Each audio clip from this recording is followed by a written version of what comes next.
Video शुरू करने से पहले बस एक बार वीडियो को लाइक और हाइप जरूर से कर देना। बाकी अगर चैनल पे पहली बार आए हो तो सब्सक्राइब भी कर सकते हो। तो चलिए बिना टाइम वेस्ट किए अब एपिसोड को शुरू कर लेते हैं। तो जुजुत्सु काइसन सीजन 3 का एपिसोड 1 स्टार्ट होता है और हमें एक अजीब सी जगह पर अपना यूजी दिखाया जाता है जो अपने हाथों को धो रहा होता है क्योंकि उनके हाथों में खून लगा होता है। और फिर यहाँ पे सीन कट होता है, हमें यूजी दिखाया जाता है जो किसी बिल्डिंग के अंदर होता है और कुछ सुनने की कोशिश कर रहा होता है। उसके सामने एक कर्स्ड स्पिरिट होती है जो उसे हाथों से पकड़ने की कोशिश कर रही होती है। यूजी भागता हुआ बिल्डिंग से बाहर कूदता है और बहुत सारी कर्स्ड स्पिरिट्स बाहर देखने को मिलती है। यहाँ यूजी किसी को ढूंढ रहा होता है और अपने पीछे पड़ी कर्स्ड स्पिरिट से बच के भाग रहा होता है और बीच में जो स्पिरिट्स का अटैक हो रहा होता है वो उससे भी बच रहा होता है। फिर अचानक से एक बड़ी व्हाइट स्पिरिट आके यूजी को पकड़ती है और बिल्डिंग के बीच से फेंक देती है, लेकिन अगले ही पल वो स्पिरिट मर जाती है और जमीन पर गिर जाती है। इधर हम देखते हैं कि यूजी पर किसी ने अटैक कर दिया होता है। उसके हाथ पर एक सॉर्ड होती है जो उसके मुंह के पास आ जाती है। यूजी उसे रोक लेता है और वो सॉर्ड किसी और की नहीं बल्कि हमारे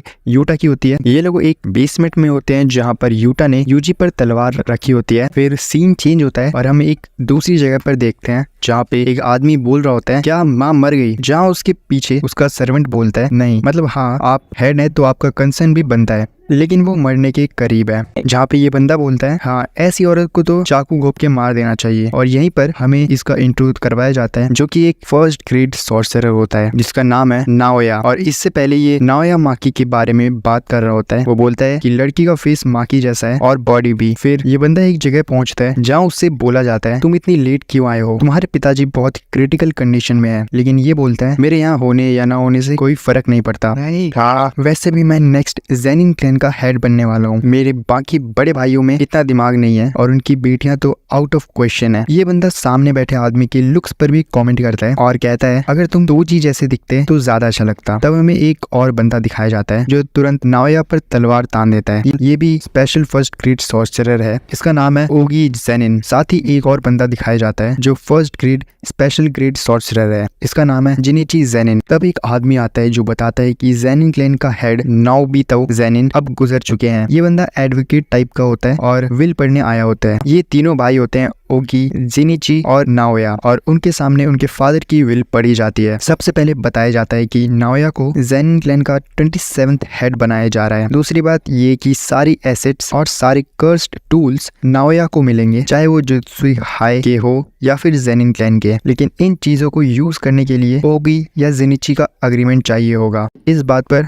नाओया का मुंह बन जाता है। फिर बताया जाता है कि गोजो की सील होने के बाद जुजुत्सु हाई ने उसे डेड मान लिया था और ऐसी सिचुएशन में मेगुमी को भी जेनिन क्लैन में वेलकम किया जा सकता है और वो भी हेड बन सकता है। ये सुन के नाओया बहुत गुस्सा हो जाता है और मेगुमी के बारे में पूछता है। एक लेडी बताती है मेगुमी टोक्यो में यूजी इतादोरी को ढूंढ रहा है। नाओया को अभी यूजी के बारे में ज्यादा नहीं पता होता। जब उसे बताया जाता है कि यूजी सुकुना का वेसल है तो नाओया बोलता है ठीक है मैं उसे मार दूंगा और अगर मेगुमी उसके साथ हुआ तो दोनों मरेंगे। टोक्यो की हालत भी बहुत खराब है तो किसी के मरने से कोई फर्क तो नहीं पड़ेगा। अगर मेगुमी मर गया तो सब चीजें अपने आप सेट हो जाएंगी। लेडी नाओया की शूज बांधती है और यहाँ से फ्लैशबैक्स स्टार्ट होते हैं यूजी के साथ पिछले सीजन में हुई बेकार चीजें। फ्लैशबैक के बाद यूजी एक स्टेयरकेस जैसी जगह पर बैठा होता है, पीछे से चोशो आता है और उसकी इंजरीज के बारे में पूछता है। यूजी कहता है वो ठीक है, शायद सुकुना की वजह से इतनी फ्लैशेस के बाद भी वो ठीक ठाक है और उसे फिर फील होता है कि सुकुना की पावर्स बढ़ रही है। जोसो कहता है यूजी तुम मेरी चिंता मत करो, तुम जुजुत्सु हाई वापस जा सकते हो। लेकिन यूजी समझ चुका होता है कि सुकुना कुछ प्लान कर रहा है, शायद फुशिगुरो को यूज करने के लिए। और यूजी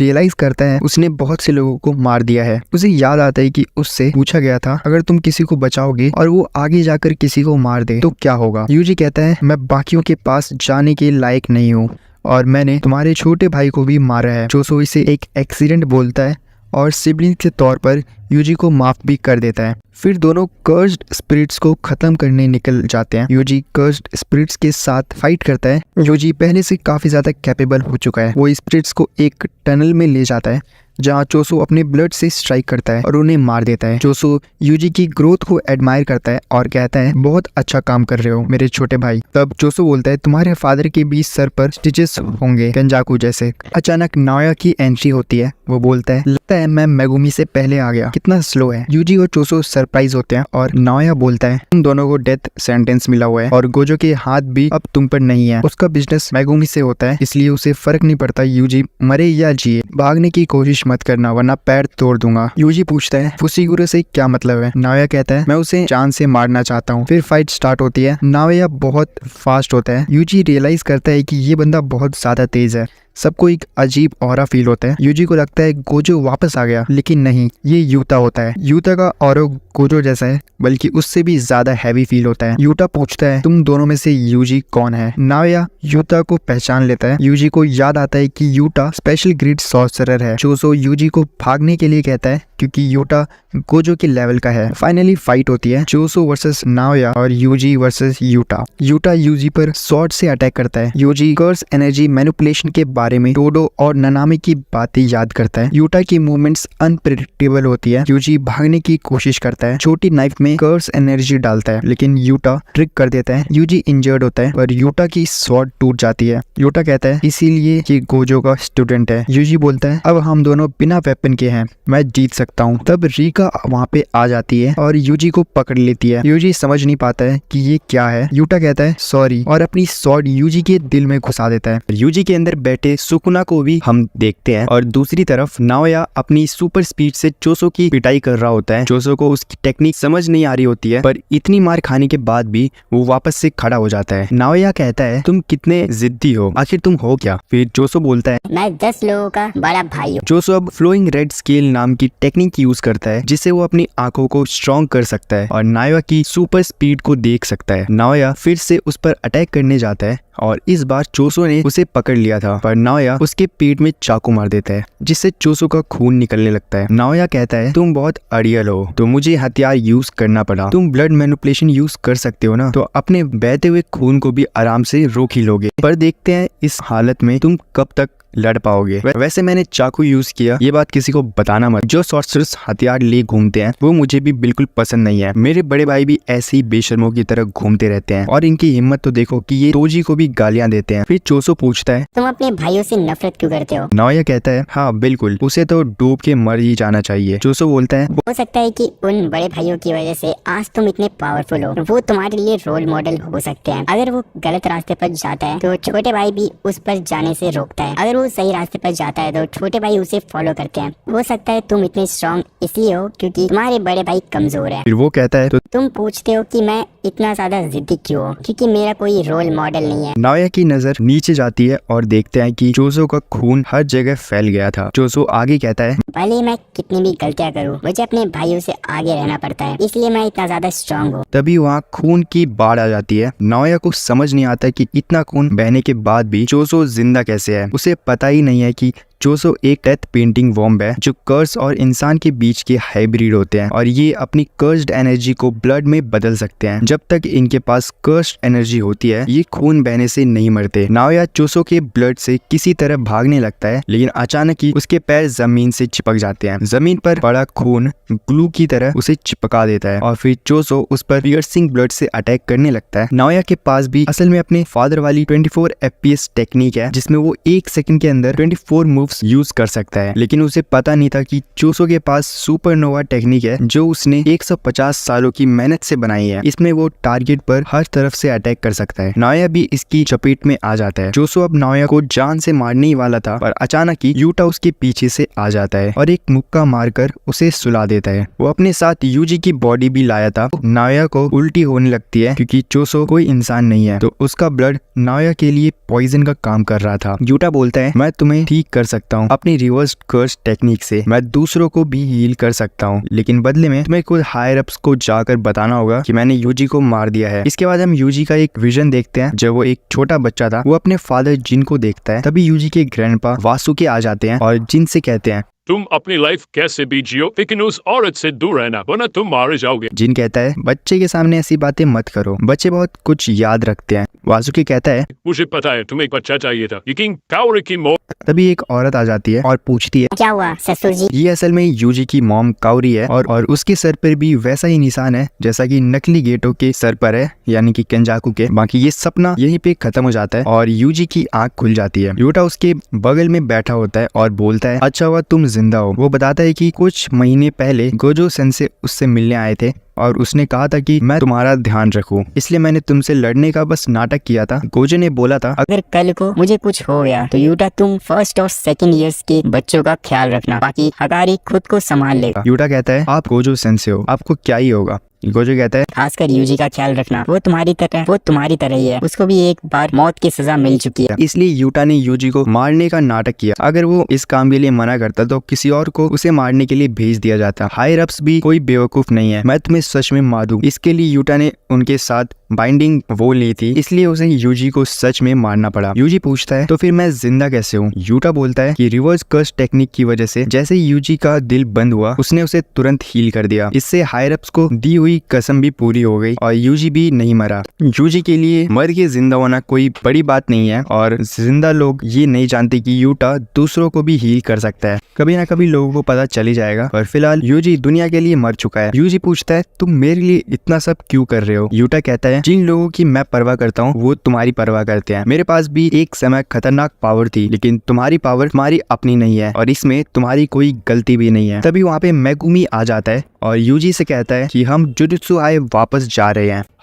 हम तुम्हें वहाँ छुपाकर अंदर ले जा सकते हैं। यूजी कहता है मैं नहीं जा सकता क्योंकि शिबुया इंसिडेंट में इतने सारे लोग मेरी वजह से मारे गए हैं। मेगुमी कहता है इसमें तुम्हारी कोई गलती नहीं थी, तुम हार नहीं मान सकते, हम कोई हीरोज नहीं है, हम जुजुत्सु सॉर्सरर्स हैं, हमें कोई नहीं समझ सकता, हमें लोगों की मदद करते रहना होगा ये साबित करने के लिए कि हमारा भी वजूद है। यूजी सोचता है कि मैं तुम्हारे साथ नहीं रह सकता क्योंकि फिर तुम पर भी खतरा आ जाएगा। और मेगुमी बोलता है मुझे तुम्हारी मदद चाहिए। नकली गेटो यानी केंजाकू ने एक किलिंग गेम शुरू कर दिया है जिसमें जुजुत्सु सॉर्सरर्स एक दूसरे को मार सकते हैं। इसका नाम है कलिंग गेम और मेरी बहन सुमिकी को भी जबरदस्ती इस गेम का हिस्सा बना दिया गया है, इसलिए मुझे तुम्हारी मदद चाहिए। इसके बाद कलिंग गेम के कुछ रूल्स बताए जाते हैं, जैसे सभी प्लेयर्स को 19 दिन के अंदर एंटर करना होगा। अगर कोई रूल तोड़ता है तो उसकी कर्स टेक्निक रिमूव कर दी जाएगी जिससे उसकी मौत हो जाएगी। पार्टिसिपेट करने के लिए उन्हें कॉलोनी में आना होगा। कोई किसी को मारेगा तो उसे पॉइंट्स मिलेंगे। और भी रूल्स हैं जिन पर हम आगे बात करेंगे। यूजी अब यूटा से कहता है सुकुना मेगुमी के लिए कुछ प्लानिंग कर रहा है। शिबुया में मुझे सुकुना की काफी फिंगर्स खिला दी गई थी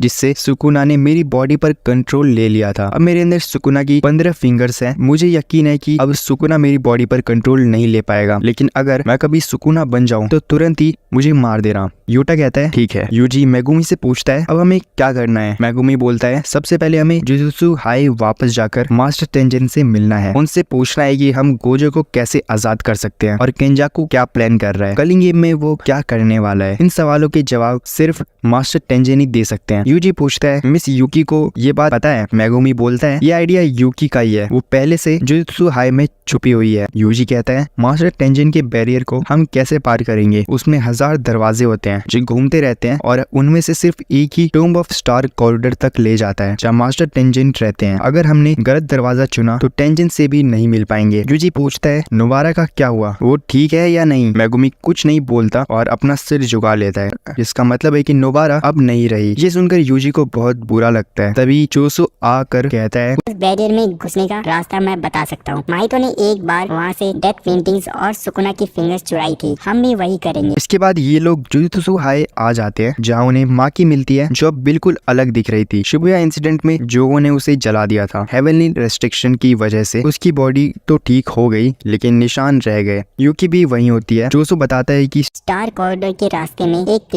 तिजोरी है जहाँ जुजुत्सु आए अपने कर्स टूल्स और बाकी ऑब्जेक्ट्स रखते हैं। उस तिजोरी में जोसो के 6 भाइयों की डेथ पेंटिंग्स रखी हुई है और अपनी टेक्निक से जोसो उनकी लोकेशन सेंस कर सकता है। माकी कहती है सब ठीक है पर ये है कौन। यूजी कहता है अभी के लिए तुम इसे मेरा बड़ा भाई कह सकते हो। ये सुनकर जोसो बहुत खुश हो जाता है। फिर जोसो उन्हें सही दरवाजा बताता है जिससे ये लोग स्टार कॉरिडोर पहुंच जाते हैं। जोसो को यहाँ तिजोरी तक जाने का रास्ता भी दिखाई देता है और वो कहता है मैं अपने भाइयों को जल्दी से यहाँ से आजाद करवाऊंगा। उन्हें एक जगह खून के निशान भी मिलते हैं। ये वही जगह है जहाँ तोजी ने रिको को गोली मारी थी। यूकी बताती है कि 12 साल पहले यहाँ एक इंसिडेंट हुआ था और कह सकते हैं कि सारी गड़बड़ वहीं से शुरू हुई थी। ये सब मेन हॉल में जाते हैं लेकिन वहाँ रोशनी के अलावा और कुछ नहीं होता। यूकी बताती है कि तेंजिन की मर्जी होती है तभी वो दूसरों को दिखते हैं। गोजो सील हो गया तो उसे लगा था कि तेंजिन उनसे मिलना चाहेंगे। ये लोग वापस मुड़कर जाने लगते हैं, तभी तेंजिन उन्हें आवाज लगाता है, कैसे हो तुम लोग? ज़ेनिन फैमिली के बच्चे यानी माकी, मिचिज़ाने के खून यानी यूटा, डेथ पेंटिंग यानी चोसो और सुकुना का वेसल यानी यूजी। और हम देखते हैं कि यूजी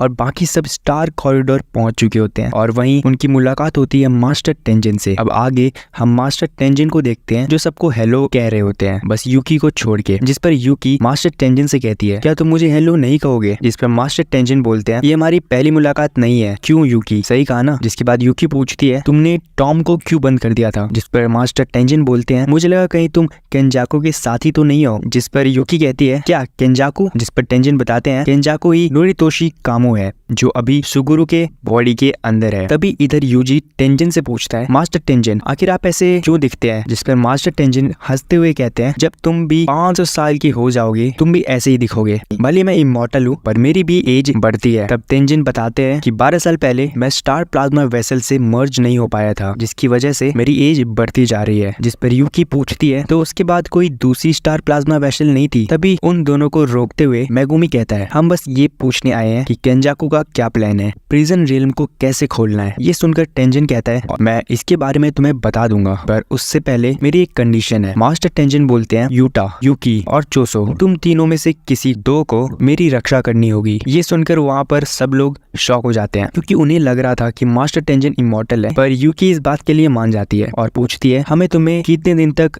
बचाकर रखना होगा? इसके बाद मास्टर तेंजिन बोलते हैं, ठीक है मैं तुम्हें केंजाकू के बारे में बता देता हूँ। वो बताते हैं कि केंजाकू का ऑब्जेक्टिव ह्यूमंस को पूरे जापान में इवॉल्व करना है। जिस पर मेगुमी कहता है, ये तो हमें पता है, पर वो आखिर करना क्या चाहता है और उसने अपनी बैरियर टेक्निक का यूज क्यों नहीं किया सबको सॉर्सर बनाने के लिए? उसने आइडल ट्रांसफिग्रेशन की यूज क्यों किया? जिस पर मास्टर तेंजिन बोलते हैं, क्योंकि वो कर्स एनर्जी को अलग करता है। इतने बड़े इवोल्यूशन के लिए बहुत ज्यादा कर्स्ड एनर्जी चाहिए और जिस मेथड से वो इवोल्यूशन करेगा उसमें वो मुझे और ह्यूमन काइंड को मर्ज करेगा। ये सुनकर यूजी कहता है, तो क्या ये पॉसिबल भी है? क्योंकि आप तो सिर्फ स्टार प्लाज्मा वेसल से ही मर्ज हो सकते हो। जिस पर मास्टर तेंजिन बताते हैं, हाँ पहले ऐसा ही था, पर 12 साल पहले मैं मर्ज नहीं हो पाया था, इसलिए मेरी एज बढ़ती जा रही है और अब मैं एक ऐसी फॉर्म में आ चुका हूँ जहाँ मैं किसी से भी मर्ज हो सकता हूँ। जिस पर चोसो पूछता है, आप तो सिर्फ एक हो, तो अलग अलग लोगों से कैसे मर्ज होगे? तेंजिन बोलते हैं, क्योंकि अब मैं इतना ज्यादा इवॉल्व हो चुका हूँ कि मैं ही पूरी दुनिया हूँ, मेरी सोल हर जगह एग्जिस्ट करती है। जो भी मुझसे मर्ज होगा वो एक सॉर्सरर से काफी ज्यादा पावरफुल होगा,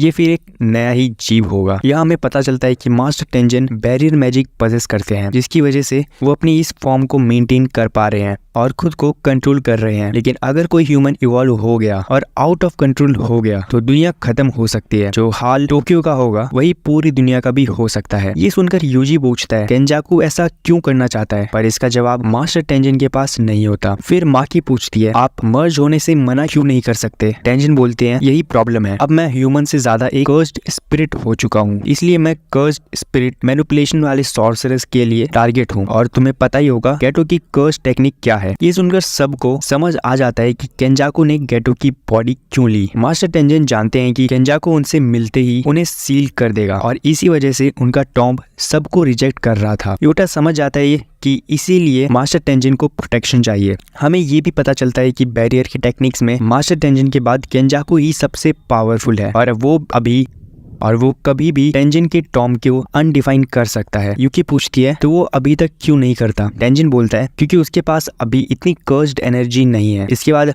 हमें केंजाकू के पास्ट बताया जाता है। वो पास्ट में 2 बार 6 आइज यूजर से हार चुका होता है और समझ जाता है कि वो 6 आइज यूजर को कभी नहीं हरा सकता, इसलिए वो स्टार प्लाज्मा वेसल और 6 आइज यूजर को उनके जन्म के 1 महीने बाद मार देता है। पर जब तेंजिन के मर्जिंग का दिन आता है उसी दिन एक नया 6 आइज यूजर और एक नया स्टार प्लाज्मा वेसल अपीयर हो जाता है। केंजाकू प्रिजन रियल्म ढूंढने लगता है पर उससे पहले तोजी ज़ेनिन आता है और स्टार प्लाज्मा वेसल को मार देता है। इससे तेंजिन का मर्ज रुक जाता है और इवोल्यूशन शुरू हो जाता है। बाद में गेटो आता है जिसके पास कर्स मैनिपुलेशन होती है और धीरे धीरे केंजाकू का प्लान आगे बढ़ने लगता है। सिर्फ प्रिजन रियल्म ही उसके पास नहीं होता जो उसे 6 साल बाद मिलता है। ये सुनकर मेगुमी पूछता है, पर आखिर कलिंग गेम क्यों?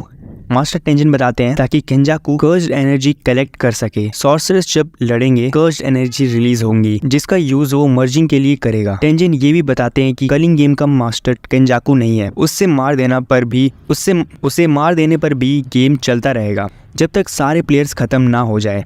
यूटा कहता है इसका मतलब हमें गेम में पार्टिसिपेट करना होगा और रूल ऐड करना होगा ताकि मेगुमी की बहन और अनविलिंग पार्टिसिपेंट्स को बाहर निकाला जा सके। मेगुमी कहता है और हमें गोजो सेंसे को भी फ्री करना होगा। यूजी पूछता है तो यहाँ कौन रुकेगा और यूकी और चोसो रुकने का डिसीजन लेते हैं। टेंजन प्रिजन रियल्म का बैक गेट देते हैं और बताते हैं कि फ्रंट गेट के बिना काम नहीं करेगा। अल्टरनेट तरीके होते हैं, इन्वर्टेड स्पीयर और हेवन और ब्लैक रोप, पर दोनों ही अब अवेलेबल नहीं है। फिर एंजल के बारे में बताया जाता है जो टोक्यो ईस्ट साइड में हो सकता है। आगे कलिंग गेम के रूल्स बताए जाते हैं। कर्स टेक्निक अवेकन होने के 19 दिन के अंदर पार्टिसिपेट करना होगा। रूल ब्रेक करने पर सीधा डेथ। कॉलोनी में एंटर करने पर गेम का हिस्सा, ज्यादा किल्स यानी ज्यादा पॉइंट्स। सॉर्सर किल करता है तो उसे 5 पॉइंट मिलेंगे और अगर कोई नॉन सॉर्सर किल करेगा तो उसको 1 पॉइंट। हर प्लेयर के पास कोगाने होगा। 100 पॉइंट्स के बाद ही रूल ऐड होंगे। न्यू रूल प्रीवियस रूल को अफेक्ट नहीं करेगा। 19 दिन तक पॉइंट सेम रहे तो डेथ। ये सब सुनकर यूजी कहता है उसे फिर लोग मारने पड़ेंगे। रोल्स डिसाइड होते हैं और यूकी और चोसो गार्ड करते हैं। टेंजन को माकी जेनिन क्लैन जाती है और यूटा गेम में एंटर करेगा और हकारी से मिलने का भी प्लान बनता है। और फिर जाते वक्त यूजी चोसो को थैंक्स कहता है। चोसो कहता है तुम मरना मत और फिर रोने लगता है। और लास्ट में फिर हम एक कॉमेडियन का सीन देखते हैं जिसका नाम है तकाबा। और यहाँ पे दिखाया जाता है कि इस बंदे का शो फ्लॉप हो जाता है और उसका बॉस उसे निकाल देता है। एक आदमी कहता है कि दुनिया में 2 टाइप के कॉमिक्स होते हैं, जो फनी होते हैं और जो सोचते हैं कि वो फनी है, और पूछता है आखिर तुम कौन से हो। और हम माकी को देखते हैं जो जेनिन क्लैन यानी अपने घर वापस जाती है। सबसे पहले उसे नाओया मिलता है जो बोलता है तुम यहाँ क्या कर रही हो, तुम्हारी शक्ल तो इतनी ज्यादा खराब हो गई है कि मैं तुम्हें पहचान भी नहीं पाया। ना तुम्हें जुजुत्सु आता है, ना तुम कर्स्ड स्पिरिट्स को देख सकती हो, और अब तो तुम्हारी शक्ल भी बेकार हो गई है। अब तुम क्या करोगी? यूटा और मेगुमी के पीछे तुम दुम हिलाती रहोगी। माकी उसे इग्नोर करके आगे बढ़ जाती है और अंडरग्राउंड वेयरहाउस की तरफ जाने लगती है जहाँ सारे कर्स्ड टूल्स रखे हुए होते हैं। माकी की मदर उसे रोकते हुए कहती है तुम भूल गई हो क्या, हमारा वहाँ जाना अलाउड नहीं है। माकी कहती है उसके पास वेयरहाउस की चाबी है और क्लैन के लीडर मेगुमी की परमिशन भी है। माकी ने ही मेगुमी को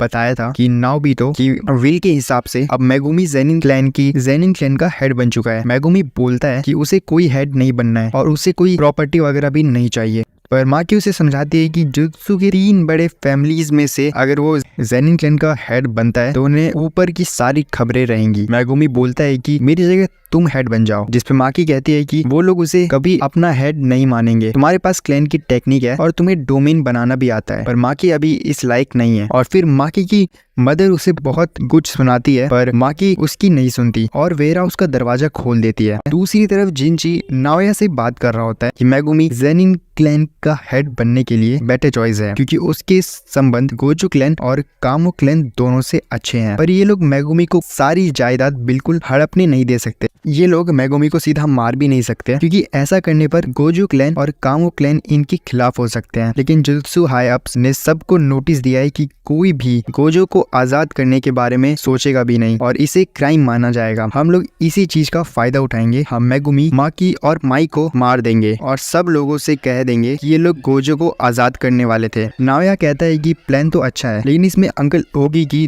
दोनों बेटियां मारी जाएंगी। तो जिनची बताता है ये प्लान ओगी ने ही बनाया है। इधर वेयरहाउस में माकी को अपने फादर ओगी मिलता है जिसने पहले ही सारे कर्स्ड टूल्स यहाँ से गायब कर दिए थे और उसने माकी की बहन माई को भी चाकू मार दिया होता है। माकी अब ड्रैगन बोन नाम का कर्स्ड टूल लेकर आगे बढ़ने लगती है जो कि जुजो ने बनाया था। वो ड्रैगन बोन से ओगी की कटाना काट देती है लेकिन ओगी अपनी कर्स्ड एनर्जी से माकी को स्लैश कर देता है। ओगी बोलता है तुम्हें पता है मुझे जेनिन क्लैन का हेड क्यों नहीं बनाया गया था? तुम दोनों लड़कियों की वजह से। तुम दोनों किसी काम की नहीं हो और मेरे सिर पर लगी एक दाग जैसी हो। वरना जुजुत्सु के मामले में ओगी भी अपने भाई से कम नहीं था लेकिन उसकी 2 निकम्मी बेटियां थी। ओगी दोनों लड़कियों को एक चेम्बर में ले जाकर पटक देता है और बताता है कि इस चेम्बर में ग्रेड 2 और उससे नीचे के कर्स्ड स्पिरिट्स भरे हुए हैं जो जल्दी ही तुम्हें खा जाएंगे। फिर वो इन्हें अलविदा कहकर यहाँ से चला जाता है। मेई रेंगते हुए माकी के पास आती है और देखती है कि उसके दिल की धड़कन अभी भी चल रही होती है। फिर वो माकी के मुंह खोलकर उसे अपनी सांसें दे देती है। माकी की आंखें एक ड्रीम जैसी जगह में खुलती है जैसे उसे किसी ने डूबने से बचा लिया हो। मैं अपनी कर्स्ड एनर्जी से से कुछ भी बना सकती है, पर उसके अंदर कर्स्ड एनर्जी इतनी कम है कि वो दिन भर में बस एक बुलेट ही बना पाती है। मे माकी से कहती है कि वो उसे कुछ बना के देगी, लेकिन इसमें उसकी जान चली जाएगी। माकी को कुछ समझ नहीं आता और वो मे को रोकने को कहती है। मे बताती है कि उन दोनों का जुड़वा होना ही माकी की कमजोरी का कारण है। माकी के पास हेवनली रेस्ट्रिक्शन तो है, लेकिन फिर भी वो कभी तोजी जितनी पावरफुल नहीं बन सकती, क्योंकि जुजुत्सु की दुनिया में जुड़वा लोगों को एक ही इंसान माना जाता है। क्योंकि मे के पास कर्स टेक्निक है, इसलिए माकी को हेवनली रेस्ट्रिक्शन का पूरा फायदा नहीं मिल रहा। लेकिन अगर मे मर गई तो अपने साथ वो अपनी कर्स टेक्निक भी ले जाएगी, जिससे माकी को हेवनली रेस्ट्रिक्शन का पूरा फायदा मिलेगा। मे माकी को कुछ देते हुए कहती है, एक वादा करो, सब कुछ तबाह कर देना। माकी होश में आती है और देखती है कि मे अब इस दुनिया में नहीं है और माकी के लिए एक सोल कटाना छोड़ गई है, जिससे माकी सीधा किसी इंसान की सोल पर अटैक कर सकती है। माकी अपनी बहन के डेथ पर रोने लगती है और उन्हें गोस्ट स्पिरिट्स ने घेर लिया होता है। इधर ओगी को महसूस होता है कि किसी ने अचानक ही सारे कर्स्ड स्पिरिट्स को खत्म कर दिया है। उसे वैसा ही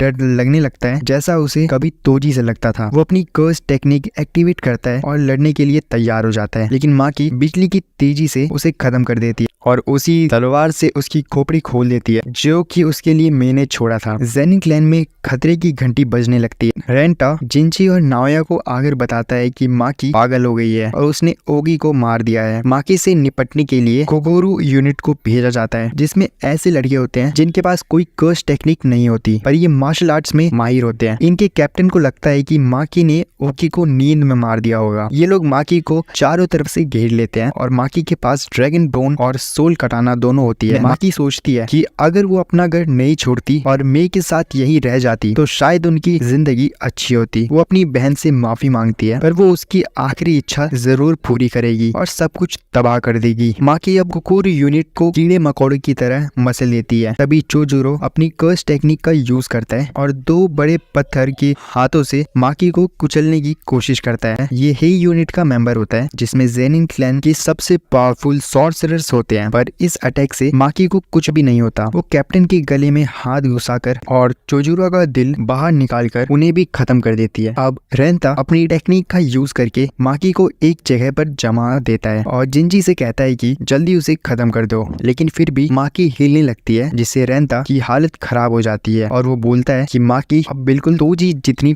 पावरफुल हो गई है। तोजी चाहता तो ज़ेनिन क्लैन का सफाया कर सकता था, लेकिन अगर उन्होंने माकी को नहीं रोका तो ये जरूर उनका खात्मा कर देगी। जिंची अब अपना अटैक करता है और आसमान से ढेर सारे पंचेस माकी पर गिरा देता है, जिससे यहाँ बड़ा धमाका होता है। रेंता को लगता है कि वो लोग जीत गए, पर घायल होने की वजह से वो जिंदा नहीं बचता। पर हम देखते हैं कि माकी बिल्कुल ठीक होती है और उसके हाथ में जिंची होता है, जिसे वो नदी में बहा देती है। नाओया ये देखकर कहता है, तुम्हारे सीने में दिल नहीं है क्या? तो माकी बोलती है, नहीं, मैं अपने साथ मेरा दिल भी ले गई। नाओया जब छोटा था तब से ही उसकी बहुत तारीफ होती थी और सबको पता था कि बड़ा होगी वो ज़ेनिन क्लैन का हेड बनेगा। वो तोजी के बारे में भी सुना करता था कि वो एक लूजर है जिसके पास कोई कर्स्ड एनर्जी नहीं है। नाया भी ऐसे लूजर की शक्ल देखना चाहता था, लेकिन जब उसने तोजी को पहली बार देखा था तो उसके होश उड़ गए थे। अब माकी भी तोजी जितनी पावरफुल हो गई है और उसने ज़ेनिन क्लैन का सफाया कर दिया है। बस नाया ही बाकी रह गया है। नाया माकी पर सुपर स्पीड से अटैक करता है और माकी उसकी मूवमेंट गिनने लगती है। नाओया कहता है कि कमजोर को ताकतवर के बारे में हमेशा पता होना चाहिए। तोजी को अगर सच में किसी ने समझाए तो वो मैं हूँ और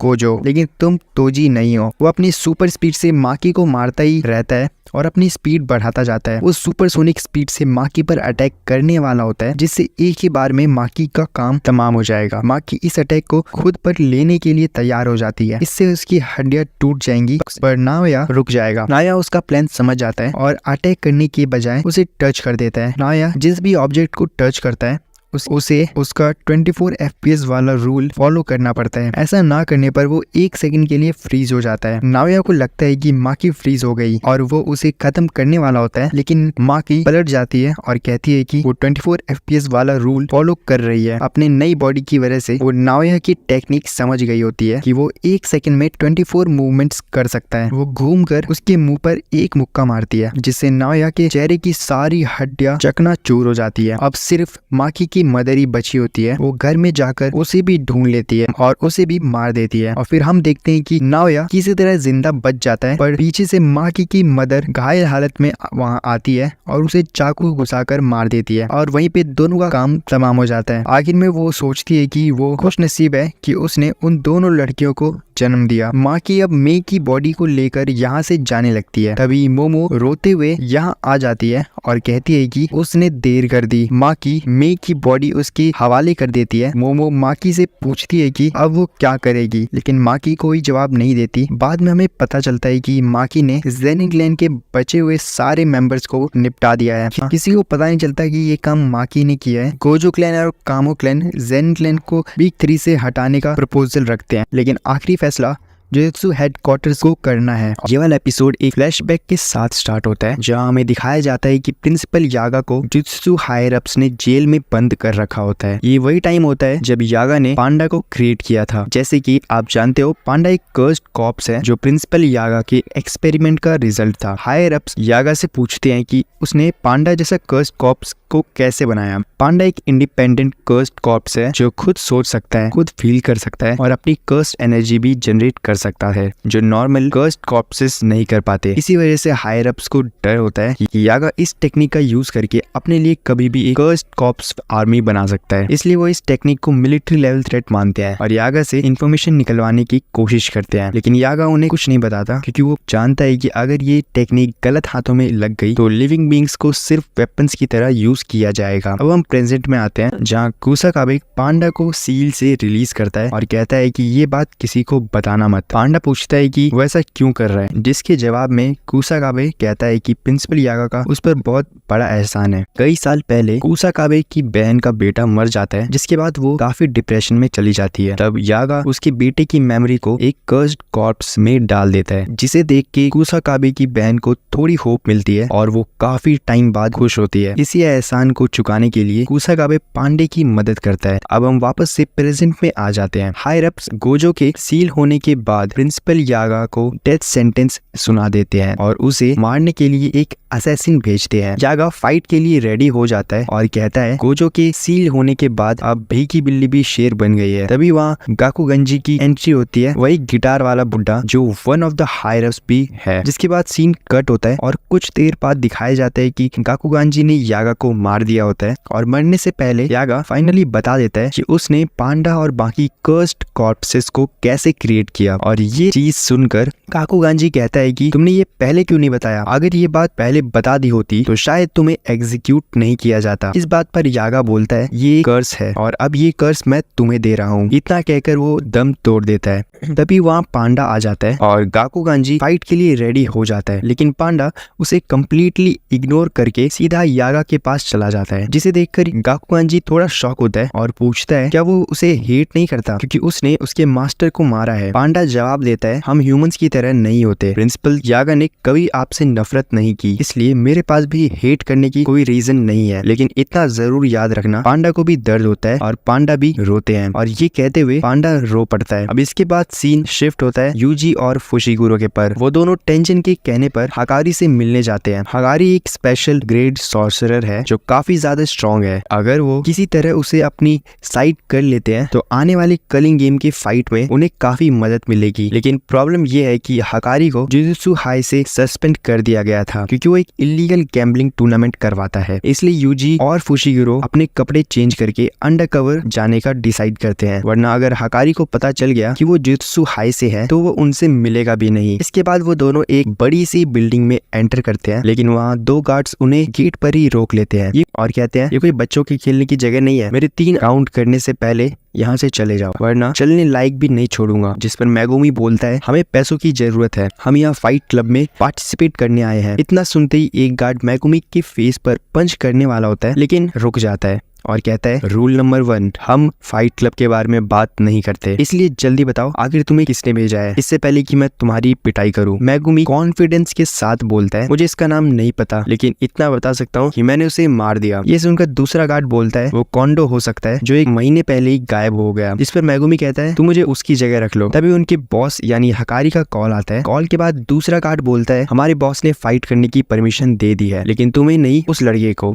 यानी यूजी को। ये सुनकर मेगुमी सोचता है ये तो और भी अच्छी बात है और वो इस बात पर अग्री कर जाता है। फाइट स्टार्ट होने से पहले मेगुमी यूजी को समझाता है तुम्हें किसी भी तरह उनका ट्रस्ट जीतना होगा वरना हमें हकारी से मिलने का मौका नहीं मिलेगा, इसलिए तुम्हें फाइट जीतनी होगी। मैं यहीं पार्किंग में रुक कर नजर रखूंगा। अब इसके बाद सीन शिफ्ट होता है एक रूम में जहाँ एक गार्ड यूजी को फाइट क्लब की रूल्स समझा रहा होता है। रूल नंबर 1, तुम्हें हर हाल में फाइट करनी होगी, मतलब फाइट के बीच में छोड़कर भाग नहीं सकते। रूल नंबर 2, फाइट के दौरान अपनी कर्स टेक्निक यूज नहीं कर सकते। यूजी पूछता है ऐसा क्यों, जिस पर गार्ड बोलता है यहाँ पर ज्यादातर व्यूअर्स नॉर्मल ह्यूमंस होते हैं जो कर्स्ड एनर्जी देख नहीं सकते, इसलिए जो चीज वो देख नहीं सकते उसमें उन्हें मजा कैसे आएगा। इसके बाद वो गार्ड यूजी को फाइटिंग अरीना में ले जाते हैं। यूजी अंदर जाता है और देखता है कि वहाँ बहुत सारी ऑडियंस होती है जो उसका मैच देखने और एंजॉय करने आई होती है। यूजी भी बहुत एक्साइटेड हो जाता है और अपने अपोनेंट से फाइट करने के लिए तैयार होता है। तभी सामने अंधेरे में से एक फाइटर बाहर आता है और वो और कोई नहीं बल्कि पांडा होता है। पांडा को देखकर यूजी और भी ज्यादा एक्साइटेड हो जाता है। उनकी फाइट और इंटरेस्टिंग बनाने के लिए वहाँ एक कमेंटेटर भी होता है जो काफी तगड़ी कमेंट्री कर रहा होता है और लोगों को फाइट पर बेट लगाने के लिए भी एनकरेज करता है। तभी सीन शिफ्ट होता है और हमें पहली बार हकारी और उसके पार्टनर किरारा दिखते हैं जो सीसीटीवी के थ्रू दोनों की फाइट देख रहे होते हैं। और हकारी कहता है ऐसे फाइट्स पर गैम्बलिंग करने में कोई मजा नहीं होता जिनका रिजल्ट पहले से ही पता हो। किरारा पूछता है तुम्हें क्या लगता है पांडा जीत जाएगा। इस पर हकारी बोलता है ऐसे बहुत कम लोग होते हैं जो पांडा को हैंड टू हैंड कॉम्बैट में हरा पाए और ये तो फिर भी फर्स्ट ईयर स्टूडेंट है। जिस पर किरारा कहता है लगता है इस बार तुम गलत साबित होने वाले हो। अब हमें यूजी पर पांडा की फाइट दिखाई जाती है जो शुरू हो चुकी होती है। फाइट के दौरान यूजी पांडा से पूछता है क्या तुमने अभी तक हकारी को देखा है। पांडा जवाब देता है नहीं। वो दोनों बात करते हुए फाइट कर रहे होते हैं और वैसे इसे फाइट कहना सही नहीं होगा क्योंकि असल में ये दोनों सिर्फ एक्टिंग कर रहे होते हैं। यूजी तेज पंच मारने की एक्टिंग करता है लेकिन लास्ट मोमेंट पर सिर्फ हल्का सा टच कर देता है और पांडा भी बस यूजी से पिटने की एक्टिंग करता है और असल में हकारी को पावर से ज्यादा माइंड गेम्स पसंद है। उसे ये देखना होता है कि कौन रूल्स समझता है और कौन सिस्टम के अंदर रह के गेम खेल सकता है। अगर यहाँ यूजी सीरियसली लड़ता तो फाइट तुरंत खत्म हो जाती, इसलिए दोनों मिलकर फाइट को कंट्रोल और ड्रामेटिक बनाते हैं। उनका गोल सिर्फ जीतना नहीं होता बल्कि हकारी का ट्रस्ट भी जीतना होता है और एंड में यूजी फाइट जीत जाता है। ये देखकर वहाँ मौजूद सारी ऑडियंस शॉक हो जाती है क्योंकि आज तक पांडा को कोई भी डिफीट नहीं कर पाया था। तभी हमें दिखाया जाता है कि हकारी अपने बंदे को कॉल करके कहता है यूजी को मेरे पास भेज दो क्योंकि ये बंदा अच्छी तरह जानता है कि ऑडियंस को कैसे खुश किया जाता है। मैं इसके साथ एक बहुत अच्छी फाइट की स्क्रिप्ट लिखना चाहता हूँ। और इसी बीच मेगुमी उस बंदे की शैडो में छुपकर उनकी बातें सुन लेता है। इधर हकारी किरारा को मेगुमी पर नजर रखने के लिए भी भेज देता है। अब सीन शिफ्ट होता है रात के टाइम पर। हम पांडा को बाहर बैठे हुए देखते हैं और उसके साथ मेगुमी भी होता है। मेगुमी उसे अपना पूरा प्लान बताता है और पांडा को भी अपने प्लान में शामिल कर लेता है। मेगुमी मॉनिटरिंग रूम में जाने का प्लान बनाता है जहाँ इस वक्त हकारी मौजूद होता है। तब पांडा बताता है कि उसने कई बार मॉनिटरिंग रूम में जाने की कोशिश की है लेकिन हर बार फेल हो जाता है क्योंकि वहाँ पर एक ऐसी कर्स टेक्निक यूज की गई है जिसकी वजह से वो जितना भी आगे जाने की कोशिश करता है लेकिन हर बार पीछे खींच लिया जाता है। पांडा कहता है कि ये शायद किरारा की कर्स टेक्निक है। अब तुम सोच रहे होगे कि अब यूजी को पहले ही हकारी से मिलने के लिए बुला लिया है तो इन लोगों को वहाँ जाने की क्या जरूरत है। असल में इन्हें डर होता है कि कहीं यूजी की रियल आइडेंटिटी रिवील ना हो जाए क्योंकि यूजी ज्यादा झूठ नहीं बोल सकता, इसलिए ये लोग भी वहाँ जाने का प्लान बनाते हैं ताकि कन्वर्सेशन और सिचुएशन को ये लोग संभाल सके। अब फाइनली यूजी हकारी से मिलने जाता है।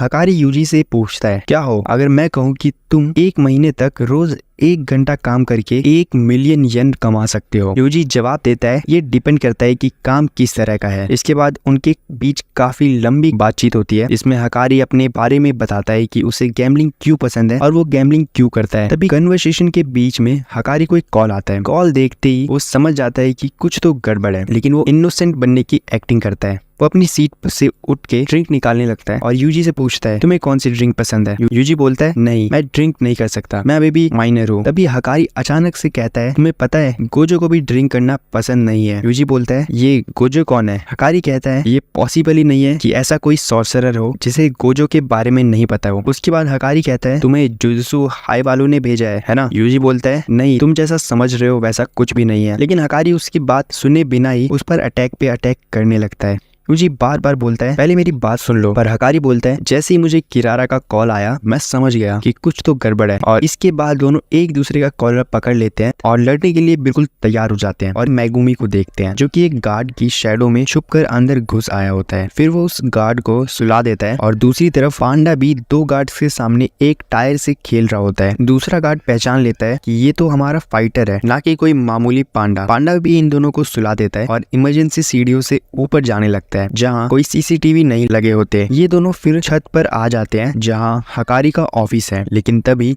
किरारा इनके सामने से आ जाती है जिसे देखकर दोनों चौंक जाते हैं क्योंकि उन्हें लगा था कि किरारा हकारी के साथ ही होगी। मेगुमी को देखकर किरारा सोचती है कि ये तो वही लड़का है जो यूजी के साथ आया था, पांडा ने इसे अंदर घुसा लिया, मतलब ये और यूजी दोनों जुत्सु हाई के स्टूडेंट है और हकारी पर खतरा है। वो ये बात बताने के लिए तुरंत हकारी को कॉल करती है। मेगुमी अब अपने ड्राइविंग डॉग से किरारा पर अटैक करता है, लेकिन वो उसके डॉग को वापस उसी पर फेंक देती है। इसके बाद वो ऑफिस रूम की तरफ भागने लगती है। पांडा उसका पीछा करता हुआ उसे समझाता है कि हम तुम्हारे दुश्मन नहीं है, हम बस हकारी से कुछ पूछने आए हैं। लेकिन किरारा कहती है कि अब उसे पांडा पर भरोसा नहीं है कि उसने उन्हें धोखा दिया है। किरारा की टेक्निक की वजह से पांडा उसके करीब जा ही नहीं पा रहा होता। मेगुमी का डिवाइन डॉग किरारा का रास्ता रोक लेता है, लेकिन तभी मेगुमी भी अपने डॉग की तरफ खींचा चला जाता है। मेगुमी को समझ नहीं आता कि आखिर किरारा की कर्स टेक्निक है क्या, और हम देखते हैं कि पांडा के पीछे किसी तरह का स्टार बना हुआ है। मेगुमी किरारा से कहता है कि हम जुत्सु हाई के साइड से नहीं है, तुम्हें पता है ना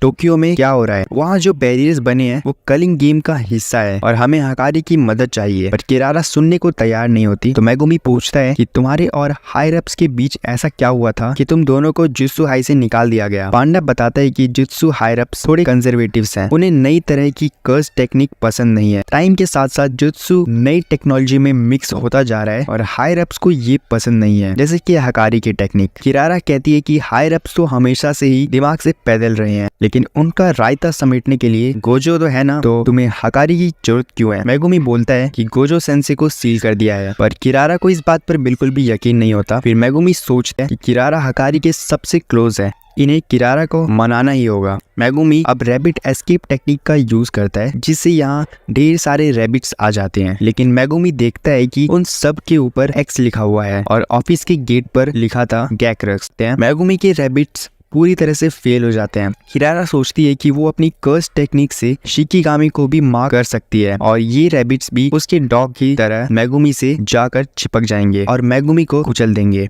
लेकिन मेगुमी तभी सारे रैबिट्स को गायब कर देता है और फिर पांडा से पूछता है कि उसकी रैबिट टेक्निक कैसी थी। पांडा बोलता है एकदम मस्त, बहुत क्यूट रैबिट्स थे, लेकिन मुझसे कम क्यूट। मेगुमी बोलता है मेरा मतलब कौन कौन सी जगह वो नहीं जा पा रहे थे। तो पांडा कहता है किरारा और ऑफिस रूम, और हम देखते हैं कि पांडा के ऊपर भी कुछ लिखा हुआ होता है और मेगुमी के ऊपर भी एक्स लिखा मिलता है। मेगुमी समझ आता है कि किरारा की टेक्निक कॉन्स्टलेशन से कनेक्टेड है, वो जरूर सदर्न क्रॉस नाम के कॉन्स्टलेशन का यूज कर रही है। ये सुनकर किरारा चौंक जाती है और मेगुमी को पता लग जाता है कि उसका तुक्का सही था। किरारा को टेंशन हो जाती है कि अगर मेगुमी को पता लग गया कि उसकी टेक्निक कैसे काम करती है तो वो ऑफिस रूम तक पहुंच जाएगा, पर वो उन्हें रोक के रखेगी। मेगुमी अपनी बहन सुमिकी का शुक्रिया करता है क्योंकि बचपन में उसी ने मेगुमी को सदर्न क्रॉस के बारे में बताया था। ये सबसे छोटा कॉन्स्टलेशन होता है और इसमें सिर्फ 4 स्टार्स होते हैं और ये एक क्रॉस के शेप में होता है। किरारा ने चारों को अलग अलग स्टार के नाम दिए हैं, तो चारों को एक दूसरे से दूर रहना चाहिए, पर मेगुमी और पांडा एक दूसरे के करीब जा सकते हैं और किरारा भी ऑफिस डोर के करीब जा सकती है, पर वो दोनों किरारा या डोर के पास नहीं जा सकते। लेकिन किरारा चाहे तो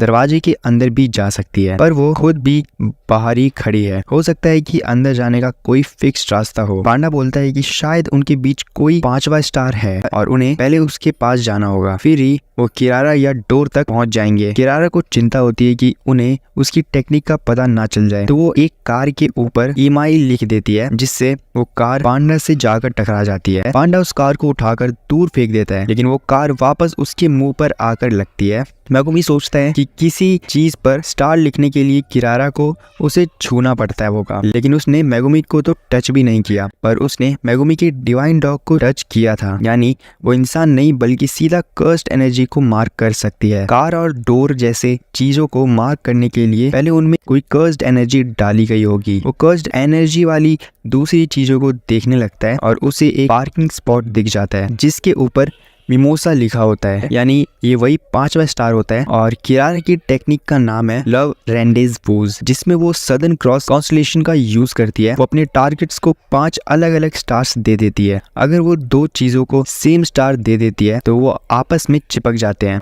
जैसे मेगुमी के शिकिगामी उससे चिपक रहे थे। अब एक स्टार दूसरे स्टार के पास तभी जा सकता है जब वो एक फिक्स रास्ते पर चले, और ये रास्ता है इन स्टार्स की पृथ्वी से दूरी। यानी मेगुमी को पहले मिमोसा को छूना होगा, तब जाकर वो किरारा और ऑफिस डोर तक पहुंच पाएगा। मेगुमी अब अपना एक रैबिट पांडा को दिखाता है और पांडा उस रैबिट को पार्किंग स्पॉट की तरफ फेंक देता है। यानी मेगुमी ने अब मिमोसा को छू लिया है। किरारा अब मेगुमी की तरफ भी कार फेंकने लगती है, लेकिन तभी किरारा के पीछे से डिवाइन डॉग आकर उसे पकड़ लेता है। किरारा को याद आता है कि मेगुमी ने अपने डिवाइन डॉग को गायब नहीं किया था, बल्कि उसे एक दीवार के पीछे छुपा दिया था। और जैसे ही उसके और मेगुमी के बीच में किरारा आई, उसने डॉग को रिलीज कर दिया और डॉग अपने साथ किरारा को भी खींचता हुआ मेगुमी तक ले आया। किरारा को अब मजबूरी में अपनी टेक्निक बंद करनी पड़ी। मेगुमी किरारा को हाथ बांध देता है और बोलता है, अब हमारी बात ध्यान से सुनो। किरारा पूछती है, तुम्हें कैसे पता था कि डॉग इसी तरफ आएगा? तुम भी तो उसकी तरफ खींचे जा सकती थी। मेगुमी बोलता है, ये एक तुक्का था, लेकिन अब मुझे समझ आ गया है कि जिसके पास ज्यादा कर्स्ड एनर्जी होती है उसी की तरफ बाकी चीजें खींची चली जाती है। पहले मैं डॉग की तरफ खींचा चला गया था, लेकिन इस बार मैंने अपनी कर्स्ड एनर्जी बढ़ाकर डॉग को अपनी तरफ बुला लिया। मेगुमी का दिमाग देखकर किरारा उससे इंप्रेस हो जाती है। मेगुमी अब उसे छोड़ देता है और बोलता है, हमारे पास टाइम नहीं है, प्लीज हमारी बात सुन लो। और किरारा अब बात मान जाती है। तभी यूजी ऑफिस के दरवाजे तोड़ता हुआ बाहर आकर गिरता है। उसे हकारी ने बाहर फेंका होता है। वो उसे एक और मुक्का मारता है और ये देखकर हैरान हो जाता है कि यूजी बचने की बिल्कुल भी कोशिश नहीं कर रहा। वो बोलता है, तुम पागल हो क्या? यूजी मन में सोचता है कि उसे हकारी को खुद पर यकीन दिलाना होगा, इसलिए ना तो वो पीछे हटेगा और ना ही पलट कर वार करेगा। ये देखकर हकारी उसकी बात सुनने को तैयार हो जाता है, लेकिन एक शर्त पर कि यूजी को अपने पैरों पर खड़ा रहना होगा। किरारा चिल्लाकर बोलती है, इन लोगों को तुम्हारी मदद चाहिए, पहले इनकी बात सुन लो। हकारी यूजी को एक और मुक्का मारता है, लेकिन यूजी वापस उठकर खड़ा हो जाता है। हकारी पूछता है, तुम्हें मुझसे ही क्यों मदद चाहिए? यूजी बोलता है, मेरे सीनियर्स ने बताया कि तुम स्ट्रांग हो। हकारी बोलता है, मतलब तुम अपने साथ मेरी भी जान रिस्क में डालना चाहते हो? मुझे अपना पैशन दिखाओ, तब जाकर मैं तुम्हारी बात मानूंगा। प्रिंसिपल यागा ने इस साल कैसे बच्चों को एडमिशन दिया है? यूजी बोलता है, मेरे अंदर कोई पैशन नहीं है, मैं तो बस मशीन के अंदर लगा एक छोटा सा गियर हूँ, यानी कॉग हूँ। वो मशीन जिसका यूज सॉर्सरर्स कर्सेस को मारने के लिए करते हैं। हकारी कहता है, तुम तो बोरिंग हो, और उससे एक जोर का पंच मारता है जिससे यूजी दूर जाकर गिरता है। हकारी कहता है, दर्द हुआ? गोजो सेंसे ने बोला था कि मेरी कर्स्ड एनर्जी बाकियों से थोड़ी ज्यादा कड़क है। वो पांडा और मेगुमी से बोलता है कि यूजी को लेकर यहाँ से दफा हो जाओ और वापस मत आना, लेकिन तभी यूजी उसके पीछे आकर खड़ा हो जाता है, जो देखकर हकारी को यकीन नहीं होता। यूजी बोलता है, मैं बस एक कॉग हूँ, लेकिन मशीन चलाने के लिए कॉग का भी इम्पोर्टेंट रोल होता है। मैं तब तक तुम्हारे सामने खड़ा रहूंगा जब तक तुम मान नहीं जाते। फिर वो हकारी से पूछता है कि उसका रोल क्या है। हकारी मन में सोचता है, तो ये है एक कॉग का पैशन। वो उसे फिर से पंच मारने लगता है, लेकिन किरारा उसे रोकते हुए बोलती है, तुम थक गए होगे है ना? हकारी अब रुक जाता है और बोलता है, मैं तुम लोगों से डील करने को तैयार हूँ। किरारा बताती है कि भले ही वो हायर अप से नफरत करते हो, लेकिन हकारी को सबसे ज्यादा पैशन जुत्सु हाई में रहकर लोगों की मदद करने से ही मिलती थी। तभी यहाँ पर एक शिकिगामी आ जाता है। ये एक कोगाने है जो कलिंग गेम के बारे में बताने आया है। ये कहता है कि कलिंग गेम में एक नया रूल ऐड हुआ है, रूल नंबर 9। कोई भी प्लेयर किसी दूसरे प्लेयर की पूरी इंफॉर्मेशन देख सकता है, उसका नाम, उसके पॉइंट्स, उन्होंने कितने नए रूल्स जोड़े हैं और वो कौन सी कॉलोनी के बैरियर में है। हम देखते हैं कि ये नया रूल काशिमो नाम के एक प्लेयर ने जोड़ा था, जिसने ऑलरेडी इतने कर्सेस मार दिए थे कि उसके 200 पॉइंट्स हो गए थे, लेकिन उसे सब लोग बहुत कमजोर लग रहे थे और 400 साल पहले के लोग ज्यादा स्ट्रांग थे जिनसे वो लड़ा करता था। काशिमो अब सीधा सुकुना से लड़ना चाहता है, इसलिए वो अपने 100 पॉइंट्स का यूज करके एक नया रूल बनाता है कि सब प्लेयर्स एक दूसरे की इंफॉर्मेशन देख सकते हैं। तो हम यहाँ पर केंजाकू और इतादोरी की फ्रेंड तासाकू को देखते हैं, जो कि केंजाकू को वहाँ देखकर बहुत ज्यादा हैरान होती है। क्या तुम ये सब कुछ मेरे घर के बाहर नहीं कर सकते? तुम बहुत ज्यादा फनी हो। एग्जीक्यूशन साइट के रिमेन्स यहाँ से ज्यादा दूर नहीं है और पर क्योंकि वो बैरियर का सेंटर है तो उसके आसपास के 5 से 6 किलोमीटर तक ये बैरियर फैला हुआ है जिसे क्रिएट करने में बहुत ज्यादा एफर्ट लगते हैं। तो इसलिए मैं इसे ऐसे यहाँ से नहीं हटा सकता। जो लोग बैरियर के अंदर पहले से ही हैं उन्हें बाहर निकलने का एक मौका जरूर मिलेगा। तो बताओ क्या तुम बैरियर के बाहर उठना चाहोगी? क्या मैं इस टाइम सपना देख रही हूँ? ये कर्स है जो ड्रीम और रियलिटी के बीच की स्पेस है, तो इसलिए जरा ध्यान रखना। और जिन्हें जल्दी थी वो पहले से ही बाहर जा चुके हैं। और हाँ, एक चीज तो मैं भूल ही गया, मेरे बेटे के साथ दोस्ती करने के लिए तुम्हारा शुक्रिया। तो सास्के की नींद टूट जाती है और उसके सामने उसका और इतोदोरी का दोस्त इगुची होता है और वहाँ पर और भी ऐसे लोग होते हैं जो कि बैरियर से बाहर आ गए होते हैं। और हम देखते हैं कि कुगाने अनाउंसमेंट करने आया होता है। वो इतोदोरी को कहता है क्योंकि वही कलिंग गेम और उसके बीच का कनेक्शन होता है। पर रुको जरा, आखिरकार ये इतोदोरी को प्लेयर्स के अंदर काउंट क्यों कर रहे हैं? हमारी इन्फॉर्मेशन के हिसाब से तो जिन लोगों को केंजाकू से कोई कर्स टेक्निक और कर्स ऑब्जेक्ट मिला है वही ऑटोमेटिकली कलिंग गेम के पार्टिसिपेंट्स बन सकते हैं, पर बाकी को तो कॉलोनी के अंदर एंटर करना पड़ता है। पर इतोदोरी तो कॉलोनी के अंदर एंटर ही नहीं हुआ है। तो इतोदोरी को केंजाकू की बात याद आने लगती है जहाँ पर उसे बताया होता है कि उसने बहुत सारे सॉर्सरर्स के साथ बहुत साल पहले वाइस बनाए होते हैं और क्योंकि केंजाकू कई साल पहले से एग्जिस्ट करता है तो उसे लग रहा होता है कि ये सब कुछ सुकुना की वजह से हो रहा है। शायद ऐसा हो सकता है कि सुकुना उन सॉर्सरर्स में से एक है जिन्होंने केंजाकू के साथ कॉन्ट्रैक्ट बनाया था जिस वजह से वो कर्स ऑब्जेक्ट में कन्वर्ट हो गया। तो फुशिगुरु कहता है तो क्या कलिंग गेम के अंदर पार्टिसिपेट करना उस कॉन्ट्रैक्ट का पार्ट हो सकता है? पर फिर भी ये बहुत ज्यादा अजीब है क्योंकि तुमने तो सुकुना की फिंगर अपनी मर्जी से खाई थी। तो ये चल क्या रहा है? चलो फिलहाल के लिए इसे बाद में डिस्कस करेंगे। तो चलो इतादोरी, अपने कोगाने की मदद से हमें प्लेयर की इन्फॉर्मेशन दिखाओ। तो इतादोरी के कहने पर कोगाने प्लेयर्स की लिस्ट खोल देता है जहाँ फुशिगिरो देखता है कि काशिमो ने एक रूल को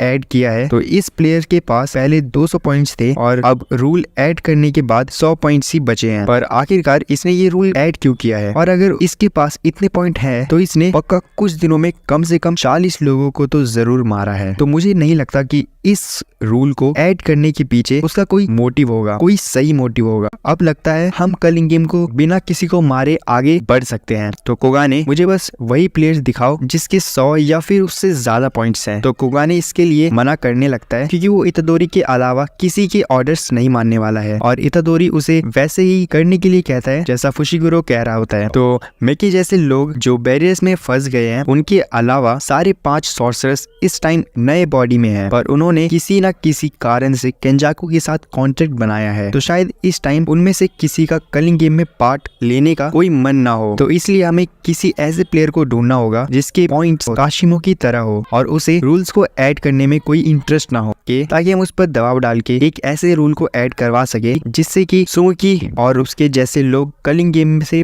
बाहर निकल सके। तो कुगाने दिखाता है कि वहाँ पर काशिमो के अलावा एक और प्लेयर है जिसका नाम हिरोमी है। ये तो बहुत अच्छी बात है, पर हमें सबसे पहले 8th रूल का कुछ करना पड़ेगा क्योंकि उसके अकॉर्डिंग अगर एक प्लेयर के स्कोर 19 दिनों तक सेम रहेंगे तो वो ऑटोमेटिकली मारा जाएगा। जिस वजह से हमें एक ऐसा रूल ऐड करवाना होगा ताकि हम उन पॉइंट्स को अपने साथियों के साथ एक्सचेंज करवा सके। जिस वजह से अगर फ्रेंड्स आपस में ही पॉइंट्स को एक्सचेंज करवाते रहेंगे तो उन्हें मरना नहीं पड़ेगा। और अगर पॉसिबल हो तो हम एक ऐसा रूल भी ऐड करवाएंगे जिसमें प्लेयर्स पॉइंट्स का इस्तेमाल करके गेम से बाहर निकल सके, पर इससे लॉन्ग लास्टिंग इफेक्ट वाले रूल पर असर नहीं होगा। ऐसा हो सकता है, पर शायद ये इस कंडीशन पर काम करे कि एक प्लेयर गलती से एक सब्स्टिट्यूट नॉन प्लेयर को गेम में ले आया है। पर ये रूल मानना ना मानना ये तो कोगाने की मर्जी होगी, ये तो बाद की बात है। पर अभी के लिए हमें ये तो पता है कि हमें क्या करना है, जिस वजह से हम प्रिजविल सिर को तोड़ने वाली एंजल को ढूंढते हुए कासिमो और हिगुरोमो को भी टारगेट करेंगे और उन्हें ढूंढ निकालेंगे। तब यहाँ कोगाने की प्लेयर वाली लिस्ट में उन्हें एंजल नाम की कोई पर्सन नहीं मिलती, जिस वजह से उन्हें लगता है कि शायद एंजल का रियल नेम एंजल ना हो। मास्टर टेंजन ने कॉलोनी नंबर 2 के बारे में बताया था जो कि इस टाइम ईस्ट टोक्यो में है, तो इसलिए शायद हमें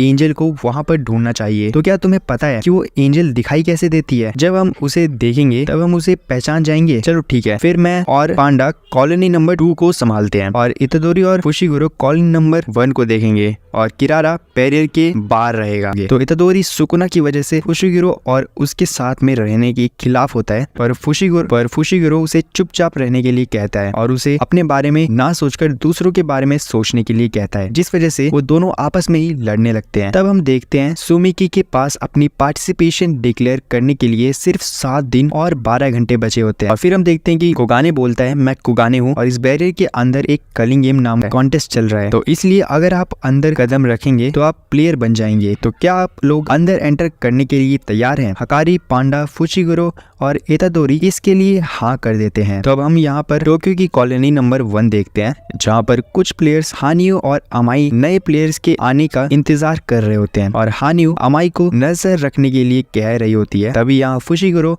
इतादोरी को रीइंकार्नेटेड सॉर्सरस से बचकर रहने के लिए कह रहा होता है, जिस वजह से इतादोरी उससे उस चीज को फिर से एक्सप्लेन करने के लिए कहता है। यहाँ पर मौजूद कुछ प्लेयर्स 1000 साल पुराने हो सकते हैं, पर चाहे लोग 100-200 साल पुराने क्यों ना हो, पर फिर भी उनकी जिंदगी की वैल्यू बहुत ज्यादा अलग होती है। और ऊपर से ये लोग तो सॉर्सरस हैं, जिस वजह से इनके लिए मौत तक लड़ना नॉर्मल बात है और ये लोग यही चाहते हैं, जिस वजह से इन्होंने केंजाकू के साथ कॉन्ट्रैक्ट बनाया है। और ये भी पॉसिबल हो सकता है कि काशिमो और हिकुरुमा पुराने सॉर्सरस हो, तो इसलिए नेगोशिएशन की उम्मीद तो मत ही रखना। पर जो नए सॉर्सरस हैं वो शायद इन्फॉर्मेशन को एक्सचेंज करने के लिए तैयार हो, तो तुम उनके साथ नेगोशिएशन कर सकते हो। इतादोरी कहता है तो इसका मतलब इनके अलावा यहाँ पर बहुत ज्यादा अग्रेसिव घोस्ट स्पिरिट्स हैं। तो फुशिगुरो भी कलिंग गेम का प्लेयर बन जाता है और वो लोग हिकुरुमा के बारे में इंफॉर्मेशन को इकट्ठा करने के लिए कॉलोनी नंबर 1 में घुस जाते हैं। पर तभी अचानक से इतादोरी आसमान से नीचे गिरने लगता है और उसे फुशिगुरो भी कहीं दिखाई नहीं दे रहा होता, जिस वजह से हमें पता चलता है कि जब भी कोई प्लेयर कलिंग गेम के बैरियर के थ्रू क्रॉस होता है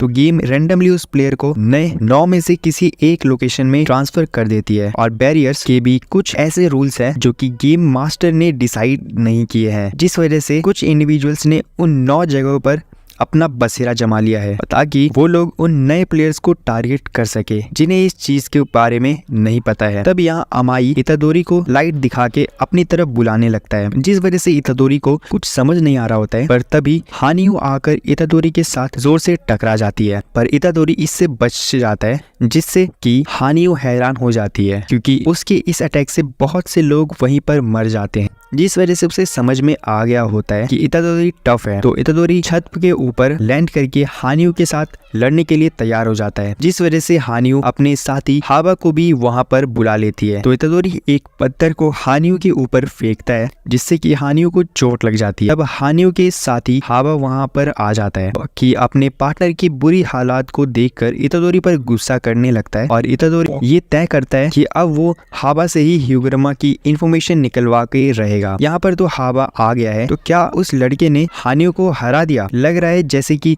मैं इस लड़के को किसी ना किसी तरह तो जानता हूँ। रुको जरा, ये तो इतादोरी है। तो यहाँ फुशिगुरो के ऊपर भी एक लड़की ने हमला कर दिया होता है, पर फुशिगुरो ने उसे अचानक सबक सिखा दिया होता है। तुमने मुझ पर हमला क्यों किया? इसकी शुरुआत तुमने की थी। मुझे लगा नहीं था कि इतादोरी और मैं इस तरह अलग हो जाएंगे, और मैं तो अपने शिकिगामी के जरिए भी उसे लोकेट नहीं कर पा रहा हूँ, जिस वजह से इस कॉलोनी का एरिया शिबुया से ज्यादा है और इतादोरी पक्का मुझसे 2 किलोमीटर से ज्यादा दूरी पर होगा। पर कोई बात नहीं, क्योंकि हमें तो पता है कि हमें क्या ढूंढ। और फिर ये बोलता है, ओए लड़की, क्या तुम किसी हिकुरुमा नाम के सॉर्सर को जानती हो? तो फिर ये लड़की कहती है कि तुम्हें क्या लग रहा है, तुमने मुझे हरा दिया तो इस वजह से मैं तुम्हें सब कुछ बता दूंगी, बकवास करने बंद करो और जवाब दो।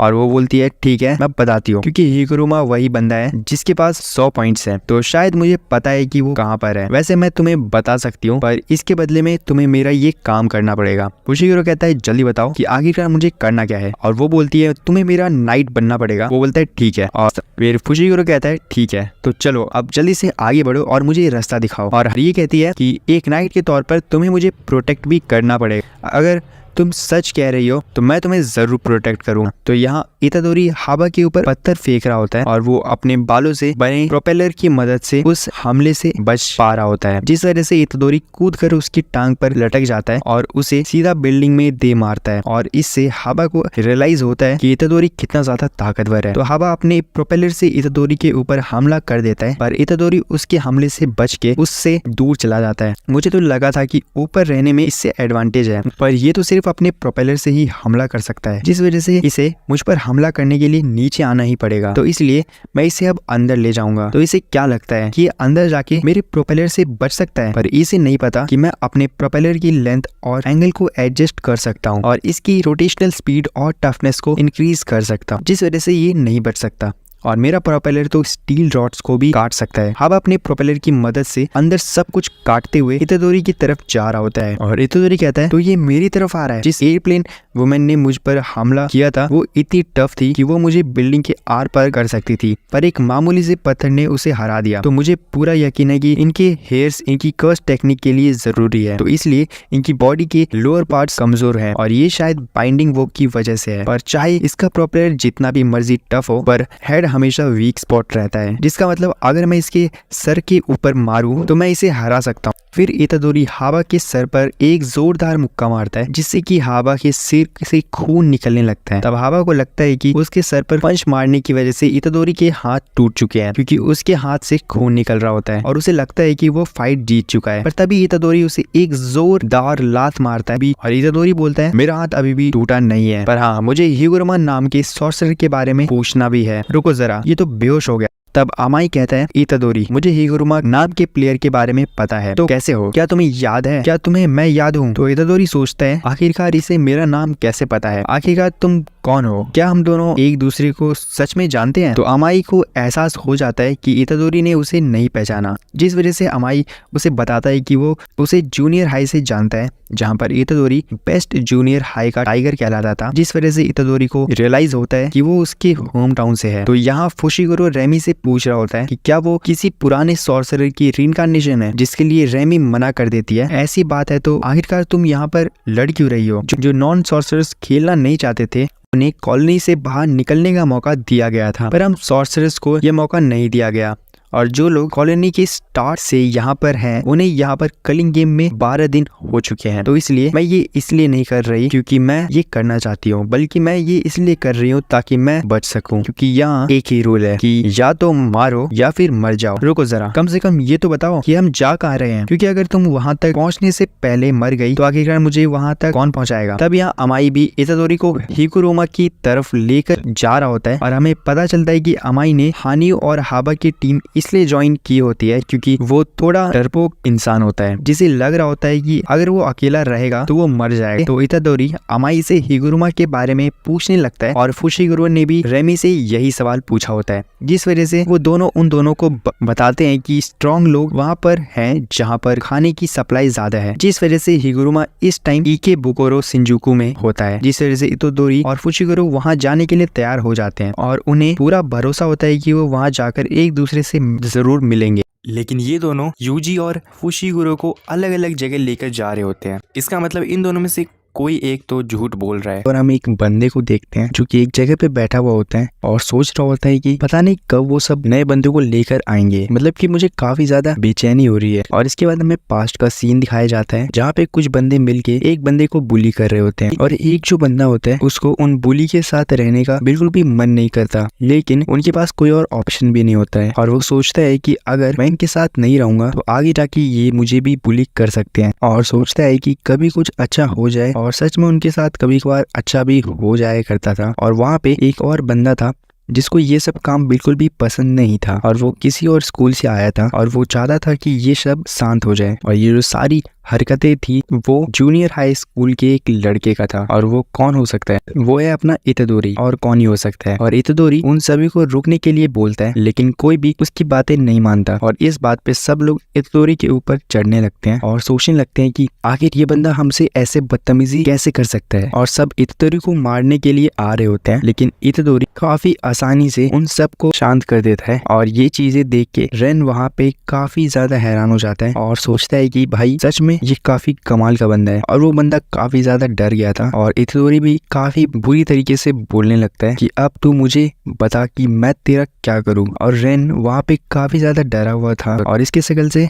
ये साफ पता लग भी रहा है। इसके बाद आगे हमें फुशिगुरो का सीन दिखाया जाता है और वो अभी तक रेमी का पीछा कर रहा होता है और वो दोनों शिंजुकू को जा रहे होते हैं और रेमी थोड़ा गलत रास्ते से ले जा रहा होता है और फुशिगुरो बताने लगता है कि मुझे तो नहीं लगता कि इस रास्ते से हम शिंजुकू जाएंगे। मतलब कि मुझे भी पता है शिंजुकी का रास्ता, और रेमी बताती है कि ये शॉर्टकट है, लेकिन फुशिगुरो को पता होता है कि ये कोई भी शॉर्टकट नहीं है। और रेन जो होता है वो थिएटर के पास इतोदोरी को ले आता है और बताने लगता है कि हिकुरुमा यहीं पर रहते हैं, बट मुझे नहीं पता कि अभी वो यहाँ पे है या नहीं। इसके बाद इतोदोरी उधर की तरफ जाने लगता है और वो बंदा बताने लगता है कि तू थोड़ा संभल के रहना, मतलब कि वो काफी ज्यादा पावरफुल है, उसने काफी आसानी से बहुत सारे लोगों को हरा रखा है। और इतोदोरी बताने लगता है कि कोई प्रॉब्लम की बात नहीं है, मतलब कि वो भी जो पंखे वाला बंदा था वो उतना ज्यादा पावरफुल भी नहीं था और उसने उसे काफी आसानी से हरा दिया था। इसके बाद इतोदोरी काफी स्पीड में थिएटर के अंदर जाने लगता है और साथ ही रेन बाहर काफी ज्यादा उदास होता है और वो सोचने लगता है कि उसे सॉरी बोल देना चाहिए। इसके बाद हमें थिएटर के अंदर का सीन दिखाया जाता है जहाँ पे एक बंदा बोलने लगता है कि मुझे माफ करना, मेरा नाम हिगुरुमा नहीं है, मेरा नाम तो रेजी है। और वो फुशिगुरो के सामने खड़ा था, ना कि इतोदोरी के सामने। मतलब हमें ऐसा फील हो रहा था कि वो इतोदोरी के सामने खड़ा था लेकिन वो फुशिगुरो के सामने था। और वो बंदा बताने लगता है कि मैं तुम्हें इतना बता दूं कि उस लड़की ने तुझे बेवकूफ बनाया है। और ये सुनने के बाद फुशिगुरो वहाँ पे काफी ज्यादा गुस्सा हो जाता है और रेमी की तरफ काफी बुरी तरीके से देखने लगता है। और रेमी बोलती है कि तुम्हें इस तरीके से मेरी तरफ देखने की जरूरत नहीं है। और वो बताती है कि मैंने तुम्हें पहले ही वार्न किया था, वो काफी ज्यादा टफ और खतरनाक बंदा है। इसके बाद फुशिगुरो अपना डिवाइन डॉग बाहर बुलाता है और बोलता है कि मुझे लगता है हमें यहाँ टाइम वेस्ट नहीं करना चाहिए, जल्दी से इसका सफाई करके हमें यहाँ से निकलना चाहिए। फिर हमें इतोदोरी का सीन दिखाया जाता है और वो थिएटर के अंदर आ चुका होता है। वहाँ पे हमें हिगुरुमा देखने को मिलता है। बाथ टब में काफी ज्यादा पानी भरा हुआ था और हिगुरुमा पूरे कपड़े पहन के बाथ टब के अंदर बैठा हुआ होता है। इतोदोरी बोलता है कि तुम हिगुरुमा हो ना, और उसको उससे बात करने में अजीब लग रहा होता है और वो बोलता है कि मुझे आपसे कुछ बात करनी है। तब हिगुरुमा बोलता है कि मैं तुमसे बात नहीं कर सकता, मैं एक लॉयर हूँ और तुम्हें मुझसे बात करने के लिए 5000 रुपए देने होंगे। यूजी काफी ज्यादा हैरान हो जाता है और सोचता है कि मैं इतने पैसे कहाँ से लाऊंगा। तब हिगुरुमा बोलता है कि टेंशन मत लो, मैं तो बस मजाक कर रहा था। इतोदोरी सोचता है कि ये रीइंकार्नेटेड सॉर्सरर नहीं है और सोचता है कि मैं इसके साथ अच्छे तरीके से डील कर सकता हूँ। वो बताता है कि उसे उसके पॉइंट चाहिए ताकि वो कलिंग गेम का रूल चेंज कर सके, लेकिन हिगुरुमा बोलता है कि मैं ऐसा नहीं करने वाला, मेरे हिसाब से रूल बिल्कुल परफेक्ट है और मैं चाहता हूँ ये रूल ऐसे ही रहे। इतोदोरी काफी ज्यादा ट्राई करता है लेकिन हिगुरुमा उसकी बात नहीं सुनता। फिर इतोदोरी अपनी कर्स टैक्टिक यूज करता है और बोलता है प्लीज तुम मुझे अपनी 100 पॉइंट्स यूज करने दो, वरना मैं ये सब नहीं कर पाऊंगा, मुझे रूल चेंज करना ही होगा। तब हिगुरुमा बाथ टब से बाहर निकलता है और उसकी पीठ के पीछे एक शिकिगामी होता है और हाथ में हैमर होता है। ये देखकर इतोदोरी हैरान हो जाता है और सोचता है कि इसने 100 पॉइंट्स कलेक्ट किए हैं, मतलब ये काफी पावरफुल है और इसने काफी सॉर्सरर्स या स्पिरिट्स को हराया होगा। वो सोचता है मुझे हर अटैक के लिए रेडी रहना होगा। सबसे बड़ी प्रॉब्लम ये थी कि इतोदोरी को पता ही नहीं था कि वो कौन सा अटैक करेगा। फिर फाइनली हिगुरुमा डोमेन एक्सपेंशन करता है। उसकी डोमेन का नाम है डेडली सेंटेंसिंग। हमें कोर्ट का सीन दिखाया जाता है जहाँ एक तरफ हिगुरुमा और एक तरफ इतोदोरी होता है। इतोदोरी अटैक करने की कोशिश करता है लेकिन उसका किक हिगुरुमा को लगता ही नहीं। हिगुरुमा एक्सप्लेन करता है कि ये मेरा डोमेन है और यहाँ कोई वायलेंस अलाउड नहीं है, हम दोनों में से कोई भी वायलेंस नहीं कर सकता। इतोदोरी और हैरान हो जाता है। फिर कोर्ट प्रोसीडिंग स्टार्ट होती है और जजमेंट उसका शिकिगामी देता है। इतोदोरी को गिल्टी डिक्लेयर किया जाता है और बताया जाता है कि 16 जुलाई 2017 को तुम ऐसी जगह गए थे जहाँ तुम्हें नहीं होना चाहिए था, लेकिन तुम उस वक्त वहाँ पे थे। और इतोदोरी हैरान हो जाता है लेकिन उसे याद आता है कि हाँ वो एक बार ऐसे गया तो था। हिगुरुमा बोलता है जज को सब पता है, तुम्हारे और मेरे बारे में एविडेंस प्रेजेंट होते हैं और इतोदोरी को अपना साइड रखना होता है। इतोदोरी कहता है हाँ मैं वहाँ गया था लेकिन मैंने कुछ गलत नहीं किया, मैं इनोसेंट हूँ। तब हिगुरुमा सीसीटीवी क्लिप दिखाता है जहाँ यूजी मशीन के थ्रू चीटिंग करता हुआ दिख रहा होता है और वो गिल्टी प्रूव हो जाता है। डोमेन गायब हो जाता है और तुरंत हिगुरुमा हैमर से इतोदोरी पे अटैक करता है। हैमर का साइज कर्स्ड एनर्जी से बड़ा कर देता है और इतोदोरी को काफी डैमेज होता है। सबसे बड़ी प्रॉब्लम ये थी कि इतोदोरी अपनी कर्स्ड एनर्जी कंट्रोल नहीं कर पा रहा था। हिगुरुमा बोलता है मुझे लगता है तू काफी टफ है। हिगुरुमा लगातार इतोदोरी पर अटैक करने लगता है। उसके वेपन्स वो बार बार हाथ चेंज करके यूज करता है, कभी एक हाथ से कभी दूसरे हाथ से। उसके सारे अटैक्स काफी पावरफुल होते हैं और इतोदोरी मुश्किल से उससे बच पा रहा होता है। फिर भी इतोदोरी को काफी अटैक्स लग जाते हैं और हिगुरुमा उसकी पावर देख के हैरान हो जाता है। वो सोचता है कि इसका टैलेंट काफी अलग है, मुझे पता है ये सॉर्सरर है बट फिर भी काफी डिफरेंट लग रहा है। फिर हमें हिगुरुमा के बारे में बताया जाता है कि उसमें सच में काफी टैलेंट टैलेंट है। सिर्फ 12 दिन पहले उसने अपनी पावर्स पहचानी थी और 12 दिन में ही अपना डोमेन एक्टिवेट करना सीख लिया। अब वो ग्रेड 1 सॉर्सरर जितना पावरफुल हो चुका है। हिगुरुमा कहता है कि शायद तुम कर्स एनर्जी यूज नहीं कर सकते और इतोदोरी मानता है। हिगुरुमा बताता है कि लॉ के चक्कर में उसकी कर्स एनर्जी जा चुकी है, फिर भी वो मेरे सामने खड़ा है। वो सोचता है कि इतोदोरी की रॉ स्ट्रेंथ सच में कमाल की है, लेकिन नॉर्मली अगर किसी सॉर्सरर की कर्स्ड एनर्जी चली जाए तो वो बिल्कुल वीक हो जाता है, बट इतोदोरी फिर भी खड़ा है। हिगुरुमा डिसाइड करता है कि वो पूरी ताकत से लड़ेगा। उसका हैमर एक अलग वेपन में चेंज हो जाता है और वो फिर से इतोदोरी पर पावरफुल अटैक करता है। इतोदोरी मुश्किल से बचता है। एक वक्त पर वो हिगुरुमा के वेपन को पकड़ लेता है, लेकिन वो हाथ से छूट जाता है। फिर बीच में एक पिलर आ जाता है और यूजी उसको किक मारकर हिगुरुमा की तरफ भेजता है। हिगुरुमा अपने वेपन से उस पिलर को एक ही बार में तोड़ देता है और वेपन का साइज भी बड़ा कर लेता है। वो पावरफुल अटैक करता है और इतोदोरी मुश्किल से रोक पाता है। हिगुरुमा हैरान होता है और सोचता है कि मैं जैसे किसी अनब्रेकेबल डॉल से लड़ रहा हूँ, लेकिन इतोदोरी की हालत खराब होती है। वो सोचता है मैं ज्यादा देर नहीं टिक सकता, तो वो हिगुरुमा की कर्स टेक्निक के बारे में सोचता है और रीट्रायल मांगता है। फिर दोनों कोर्ट में पहुंच जाते हैं। हिगुरुमा कहता है तुम्हें अब समझ आ गया होगा, इतोदोरी की हालत खराब थी। वो कहता है मुझे गिल्टी माना गया, लेकिन मैं गिल्टी नहीं हूँ, मुझे रीट्रायल चाहिए। सब फिर से स्टार्ट होता है। शिबुया में मास मर्डर का केस लगता है 31 अक्टूबर 2018 का। ये सुनकर यूजी शॉक हो जाता है। कुछ देर चुप रहता है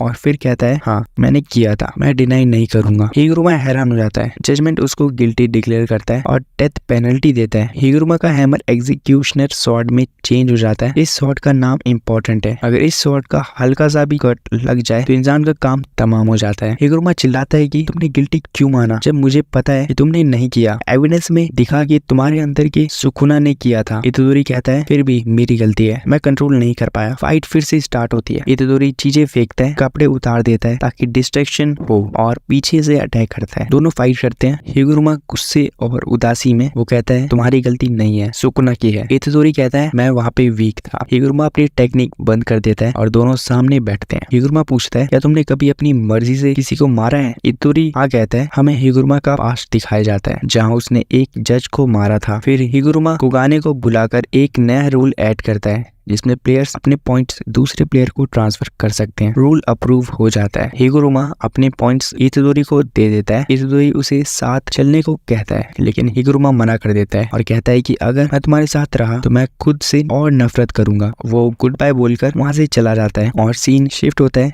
और हम रेजी और फुशिगुरो पर आते हैं। रेजी कहता है तुम कैपेबल हो, वरना अब तक मर चुके होते। वो कहता है हमारे साथ जुड़ जाओ। कलिंग गेम में हर कॉलोनी में 100 से ज्यादा प्लेयर्स हैं। काशिमो और हिगुरुमा जैसे स्ट्रॉन्ग प्लेयर्स ने 60 से ज्यादा सॉर्सरर्स मार दिए हैं। अगर सिर्फ स्ट्रॉन्ग लोग बच गए तो केंजाकू अपना प्लान एक्टिवेट करेगा। केंजाकू का सीन भी दिखाया जाता है जहां वो अजीब लोगों के साथ बैठा होता है। रेजी कहता है मैं स्ट्रॉन्ग टीम बना रहा हूं ताकि सरवाइव कर सके। ओशिगुरो पूछता है वो लड़की तुम्हारी टीम में क्यों है? फिर वो कहता है पहले अपने पॉइंट्स मुझे दे दो, फिर सोचूंगा। अचानक एक बंदा पीछे से अटैक करता है, लेकिन फुशिगुरो शैडो से निकलकर काउंटर करता है। डिवाइन डॉग रेजी पर अटैक करता है। फुशिगुरो उस बंदे को छत से नीचे फेंक देता है और बर्ड से अटैक करवाता है। बंदा जोर से जमीन पर गिरता है। फिर डिवाइन डॉग के फेस में चाकू घुस जाता है। ये रेजी करता है। वो कहता है होल्ड बैक मत करो, अगर तुम हमें नहीं मारोगे तो तुम मारे जाओगे। तब फुशिगुरो के सामने एक आंख अपीयर होती है और बड़ा ब्लास्ट होता है। वो मुश्किल से बच पाता है। जो बंदा यहाँ पे खड़ा था वो कहता है क्या वो मर गया? उसका नाम हाजिनो किहोरी होता है और वो कहता है मेगुमी कैसा है? पर रेमी उसके ऊपर हमला कर देती है, पर वो रेमी के अटैक को डॉज कर देता है और वो कहता है क्या तुम उसकी परवाह भी करते हो? हाजिनो की मेगुमी के ऊपर कुछ फेंकता है और मेगुमी कहता है ये स्मेल ये तो गैसोलीन की है। फिर वो अपने टूटे हुए दांतों को उनके ऊपर फेंक देता है जो कि एक्सप्लोड हो जाता है और वो पहले कमरे में भाग गया था। रेजी का पूरा नाम होता है रेजी स्टार और उसके पास 41 पॉइंट्स होते हैं। मेगुमी कहता है लगता है हमने उसे उनसे पीछे छुड़वा लिया और अब तो तुम समझ गई हो ये लोग तुम्हारी बिल्कुल भी परवाह नहीं करते। अगर तुम समझ गई हो तो यहाँ से चली जाओ, अब बहुत हुआ। और फिर रेमी कहती है अच्छा फिर मुझे बताओ, बिल्कुल वैसे ही जैसे रेजी सामा ने कहा था कि वो मुझे प्रोटेक्ट करेंगे और उन्होंने कहा था कि वो मुझसे प्यार करते हैं, तो तुम भी मुझसे ये कह दो। कभी कभी ऐसे लोग मुझे दिखते हैं तुम्हारे जैसे बिल्कुल कबाड़, जो लोग एक्शन से ज्यादा उनके शब्दों पर यकीन करते हैं। जो सीजर मेगुमी ने नीचे फेंक दिया था वो वापस आ जाता है और वो कहता है तुमने अच्छी लड़ाई लड़ी, पर मुझे यकीन नहीं हो रहा कि अभी भी पहले से तुम्हें काफी चोट लग गई है। यहाँ चढ़ के आना आसान नहीं था। इस आदमी का नाम हारी जिजोरी था और इसके पास 28 पॉइंट्स होते हैं। मेगुमी कहता है अबे कर्स्ड एनर्जी का इस्तेमाल करता ना गधे। वो सोचता है 4 वर्सेस 1 ये तो मुश्किल होने वाला है, पर फिर भी मुझे उनके पॉइंट्स चाहिए। और फिर कोगाने एकदम से बचता है और वो एक इन्फॉर्मेशन देता है कि एक प्लेयर ने कलिंग गेम में रूल ऐड किया है, रूल 10, जिसमें प्लेयर्स जितने चाहे उतने पॉइंट्स दूसरे प्लेयर को ट्रांसफर कर सकते हैं। और ये वही रूल है जो कि पिछले एपिसोड में यूजी ने हिगुरुमा से ऐड करवाया था। और ये सुनकर मेगुमी हंसने लगता है और वो कहता है ये कैसा रूल हुआ। मेगुमी उसके ऊपर हमला करता है और कहता है मैक्स एलिफेंट। वो वापस उसे नीचे फेंक देता है। हरी कहता है उसने वापस से सही किया और फिर नया मेगुमी को बचा लेता है। फिर मेगुमी अपनी शैडो से एक वेपन निकालता है और हरी के सिर में गाड़ देता है। हरी नीचे गिरकर कहता है तुम्हारी इतनी हिम्मत कैसे हुई, और तभी वो उसका सिर काट देता है। मेगुमी सोचता है ये मैं क्या कर रहा हूँ, हमें अभी भी उनके पॉइंट्स की जरूरत है। फिर वो कहता है चिंता मत करो, सुमिकी को पार्टिसिपेट नहीं करना पड़ेगा, तुम पैनिक मत हो, बाकियों के अंदर यकीन रखो, इन लोगों पर ज्यादा ध्यान मत दो, मैं जितना कर सकता हूँ उतना करूंगा उन सारी चीजों से निपटने के लिए जो भी वो मेरी तरफ फेंके। फिर यहाँ पे कोगाने कहता है 5 पॉइंट्स ऐड हो गए। अब मेगुमी की आंखों में किलर इंटेंट होता है और हाजिनो की कहता है ये पॉइंट्स की वेस्टेज है। रेजी कहता है मुझे यकीन नहीं हो रहा कि वो अपनी कर्स टेक्निक दिखाने से पहले ही मर गया। मेगुमी सोचता है या रेमी भाग गई, पर अभी भी 2 वर्सेस 1 है। उस एक्सप्लोजन से मुझे भी काफी चोट लगी है, इसलिए भागना एक ऑप्शन नहीं है। क्या मुझे अपने डोमेन का इस्तेमाल करना चाहिए? पर मेरा डोमेन अभी भी पूरा नहीं है, वो इन्हें बैरियर में नहीं रोक सकता। सबसे बुरा होगा अगर मैं अपने डोमेन का इस्तेमाल करूं और वो वहां से भाग जाए, फिर वो डोमेन किसी भी काम का नहीं होगा। हाजिनो की उसकी तरफ अपना खून फेंकता है और ये अटैक मेगुमी को लगने वाला था, पर तभी बीच में कोई आ जाता है और कहता है ये खतरनाक है। सब हैरान हो जाते हैं। 2 के खिलाफ 1, क्या ये तुम्हें ठीक लगता है? तुम जैसे लोगों को कहते हैं हाँ मुझे याद आ गया, कायर के अटैक बिल्कुल भी काम नहीं करते, मुझे भी चोट नहीं लगी। और ये कलिंग गेम प्लेयर ताकाफुमी युको था, इसे काफी चोट लगी थी, इसके पास एक भी पॉइंट नहीं था। और फिर ताका कहता है मैं तुम्हारी मदद करूंगा बच्चे, 35 साल की उम्र में मैं लोगों के चेहरे से ही बता सकता हूँ कि वो अच्छे हैं क्या बुरे। और फिर वो कहता है ओह तुम्हारा चेहरा तो काफी बुरा है। फिर मेगुमी सोचता है उसने मुझे बचाया तो अभी के लिए मैं उसके ऊपर भरोसा करूंगा। फिर रेजी पूछता है तुम्हें क्या लगता है हाजिनो की? फिर वो कहता है हाँ मैं उसे नहीं जानता इसलिए मैं कुछ नहीं कहूंगा। फिर वो चिल्लाते हुए कहता है ओह तुम कौन से हो? ताका सीरियस हो जाता है और वो कहता है अच्छा तो तुम जानना चाहते हो कि मैं फनी हूँ या नहीं? वो कहता है नहीं, मैं जानना चाहता हूँ कि तुम कौन से पीरियड से हो, जरा मेरी कॉस्ट्यूम को देखो, ये उस सुपर हीरो के ऊपर बेस्ड है जिसने मुझे सबसे पहली बार हंसाया था। इस कॉस्ट्यूम की कसम खाकर मुझे उन सबको मारना पड़ेगा। तो यहाँ पर तुम्हारी क्रश को इम्प्रेस करने के लिए एक जोक। फिर रेजी कहता है अटैक के लिए तैयार रहना। और फिर यहाँ पे ताका जोक मारने की कोशिश करता है और कहता है इस अटैक के लिए तैयार रहना और कहता है मुझसे शादी करो और मेरी वाईफाई बन जाओ। पर कोई भी इस जोक पर नहीं हंसता और वो कहता है ये कैसी ऑडियंस है, लगता है तुम अपनी हंसी को अपनी माँ की पेट में छोड़ कर आ गए हो और तुम जैसे लोग ही हमेशा फर्स्ट रो में बैठते हैं। पर चलो जो मुझे करना होता है वो तो मैं करता ही हूँ। फिर मेगुमी सोचता है ये मुझे किसी की याद दिला रहा है, वो तोड़ो के बारे में सोचता है। फिर ताका कहता है क्योंकि मैं एक एंटरटेनर हूँ। वो हाजिनोकी को एक किक मारता है, हाजिनोकी बहुत दूर जाकर गिरता है। फिर रेजी सोचता है वो फास्ट है और उसकी कर्स टेक्निक एनर्जी एकदम से बढ़ गई, ये आदमी स्ट्रॉन्ग है। ताका कहता है मुझे वायलेंस पसंद नहीं, अब तुम्हारी बारी बच्चे। मेगुमी रेजी की शैडो में से उस पर हमला करने की कोशिश करता है पर वो नाकाम रहता है। मेगुमी कहता है हमें उन्हें अलग अलग कर देना चाहिए, उस आदमी की कर्स टेक्निक से वो अपनी बॉडी पार्ट्स को एक्सप्लोड कर सकता है। और फिर वो रिवर्स कर्स टेक्निक का इस्तेमाल करता है। ताका उसके काफी पास आ गया था। मेगुमी कहता है तुम इतने पास मत आओ। फिर वो कहता है नहीं मुझे हिगुरुमा के स्टेट्स दिखाओ। वो देखता है कि हिगुरुमा ने एक रूल ऐड किया था और वो सोचता है इतादोरी ने वो रूल ऐड करवाया होगा। और मेगुमी कहता है मेरा इस कॉलोनी में काम खत्म हुआ, इसलिए पीछे हट जाओ और मैं तुम्हें जाने दूंगा। रेजी कहता है ज्यादा एटीट्यूड मत दिखाओ, तुमने हरी को मारा है और मुझे अपने कोई के पॉइंट्स वापस चाहिए। मेगुमी कहता है ओए अगर तुम उस बॉम्ब वाले आदमी को मारने वाले हो तो पहले मैं उसके पॉइंट चुराना चाहूंगा, अगर ये पॉसिबल है तो ठीक है। फिर वो कहता है बच्चे मैं तुम्हारी रिक्वेस्ट एक्सेप्ट करता हूँ पर मैं एक परफॉर्मर हूँ, इसलिए मैं जो भी करूंगा वो एंटरटेनमेंट होगा। और ये कहता है जब तक तुम जीतते हो मुझे कोई फर्क नहीं पड़ता। फिर ताका हंसता है, नोकी उसके ऊपर अपनी आंख फेंकता है और ताका उसे अपने पेन से दूर फेंक देता है और कहता है क्यों ना यहाँ पर हम थोड़े पटाखे जलाएं, और उसकी आंख एक्सप्लोड हो जाती है और वो कहता है ये कितनी डेंजरस टेक्निक है, पर जब वैरायटी सोच की बात आए तो खून मना है। और फिर ये नोकी के पीछे आ गया होता है। वो नोकी के ऊपर एक सीक्रेट टेक्निक इस्तेमाल करता है और फिर हाजी नोकी कहता है मेरा मजाक मत बनाओ। फिर ताका उसे किक मारकर दूर फेंक देता है और हाजी नोकी खुद को ही एक्सप्लोड कर लेता है। मेगुमी कहता है मैं खुश हूँ कि तुम मेरे दुश्मन नहीं हो। फिर ताका कहता है मैं हमेशा से ही ये सुनना चाहता था। ठीक है बच्चे, बाद में मिलते हैं, तुम जिंदा रहना। फिर रेजी कहता है हाँ वो मर गया। हाजी नोकी को ज्यादा सताओ और वो खुद को ही एक्सप्लोड कर लेता है और वो मेगुमी को कहता है अब तू अपनी चिंता कर। लेकिन फिर मेगुमी कहता है देख मैंने तुझे बता दिया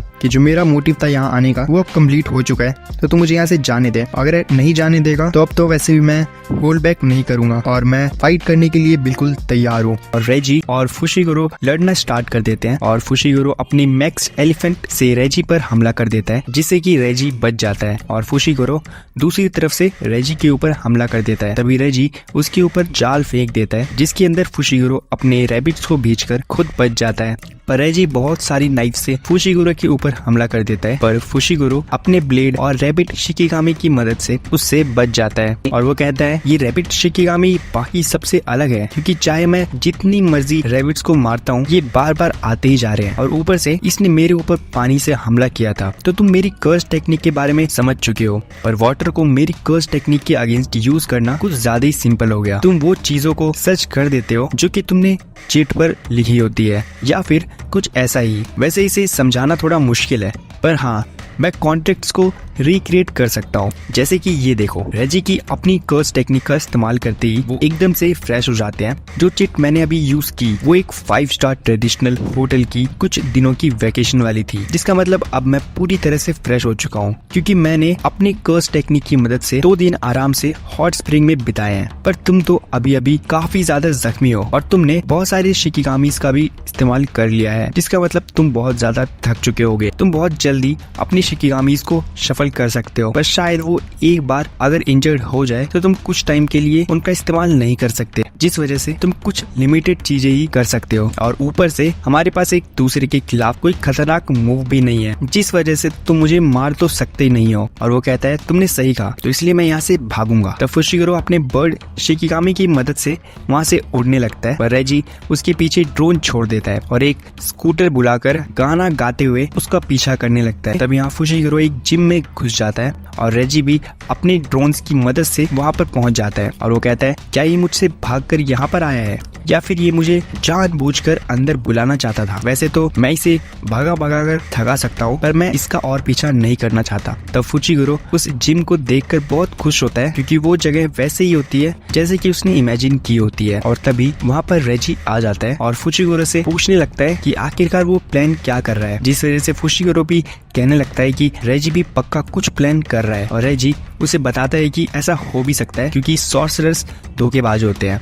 और तभी हम देखते हैं कि 2 ट्रक जिम की दीवार को तोड़ते हुए अंदर आ जाते हैं, पर फुशिगुरो नीचे झुककर उन ट्रक से बच जाता है। और तभी रेजी कुछ गमलों से फुशिगुरो के सिर पर हमला कर देता है और नीचे आके उस पर चाकू से हमला कर देता है। तो रेजी उसकी तरफ एक मूली फेंकता है जिससे कि फुशिगुरो हैरान हो जाता है, पर तभी उस मूली में से एक चाकू निकलता है जो कि सीधा फुशिगुरो की बाजू पर जाकर लगता है और रेजी उसे एक जोरदार लात मारता है और वो कहता है मैं जिस चीज को भी रिक्रिएट करता हूँ वो एक शिकिगामी की तरह रिएक्ट करती है। वैसे तो चाकू उड़ते नहीं है, पर एक सिंपल कमांड से ऐसा हो सकता है। वैसे तुम्हें देखकर लगता नहीं कि तुम मेरा साथ दोगे, पर फिर भी मैं तुमसे ये पूछना चाहता हूँ कि क्या तुम मुझे अपने पॉइंट्स दोगे ताकि मैं तुम्हें एक आसान मौत दे सकूं। बैरियर टेक्निक्स बहुत ज्यादा डिफिकल्ट होती है और एक डिफरेंट साइज की रियल स्पेस के ऊपर बहुत टाइम तक एक आर्टिफिशियल एनवायरनमेंट बनाना बहुत ज्यादा मुश्किल होता है, पर मैं इन जिम जैसी स्पेसेस को अपने डोमेन के लिए यूज कर सकता हूँ क्योंकि ये उसके लिए बहुत ज्यादा परफेक्ट है। वो कहता है ये नहीं हो सकता, क्या ये डोमेन का इस्तेमाल कर सकता है, जिसका मतलब ये एक अलग लेवल का सॉर्सरर है। और तब हम देखते हैं फुशिगुरो अपने डोमेन चिमेरा शैडो गार्डन को एक्टिवेट कर लेता है और फिर यहाँ पे फुशिगुरो के डोमेन की वजह से वो सारी की सारी जगह डार्क हो जाती है और रेजी भी अपने हॉलो वीकर बास्केट टेक्निक को एक्टिवेट कर देता है। ये टेक्निक न्यू शैडो स्टाइल की सिंपल डोमेन की ओरिजिनल फॉर्म है, जो कि एक डोमेन की गारंटेड हिट वाली कंडीशन को न्यूट्रलाइज कर देती है। रेजी को पूरा यकीन होता है कि फुशिगुरो की डोमेन के अंदर उस पर हमला नहीं किया जा सकता, पर तभी फुशिगुरो के फ्रॉग शिकिगामी उसकी टांग को पकड़ लेते हैं। तब हमें बताया जाता है कि जब जोको और हनामी ने शिबुया में डोमेन एम्पलीफिकेशन का इस्तेमाल किया था, तब वो इतनी ज्यादा पावरफुल थी कि उसके अंदर एक ऐसी कर्स टेक्निक आ सकती थी जिससे किसी को भी मारना पॉसिबल था, पर उन्होंने ऐसा नहीं किया और इसी वजह से उस डोमेन के अंदर गोजो की कर्स टेक्निक भर गई और उसकी लिमिटलेस कर्स टेक्निक न्यूट्रलाइज हो गई। पर जो हॉलो वीकर बास्केट और सिंपल डोमेन है वो कर्स टेक्निक को न्यूट्रलाइज नहीं कर सकती है। तब हमें ये भी पता चलता है कि कुछ मैन्यूवर्स की मदद से न्यूट्रलाइज बैरियर्स बनाए जाते हैं जिसके अंदर गारंटेड हिट वाली कर्स टेक्निक को नलिफाई किया जा सकता है। पर फुशिगुरो की डोमेन इस टाइम इनकम्प्लीट है और अब जब फुशिगुरो ने जिम को अपनी डोमेन में बदल दिया है और जबरदस्ती बैरियर को क्लोज किया है, तो उस बैरियर के अंदर कोई भी गारंटेड हिट वाली टेक्निक नहीं है, जिसका मतलब फुशिगुरो की मेरा शैडो गार्डन सिर्फ उसकी 10 शैडो टेक्निक और उसके पोटेंशियल को 120% तक बढ़ाने के लिए है। और इसी इम्परफेक्शन से रेजी चौंक गया होता है। वो कहता है, क्या हो गया, अब तुम खुश नहीं हो? ओए लड़के, ये मत सोचो कि तुम जीत चुके हो।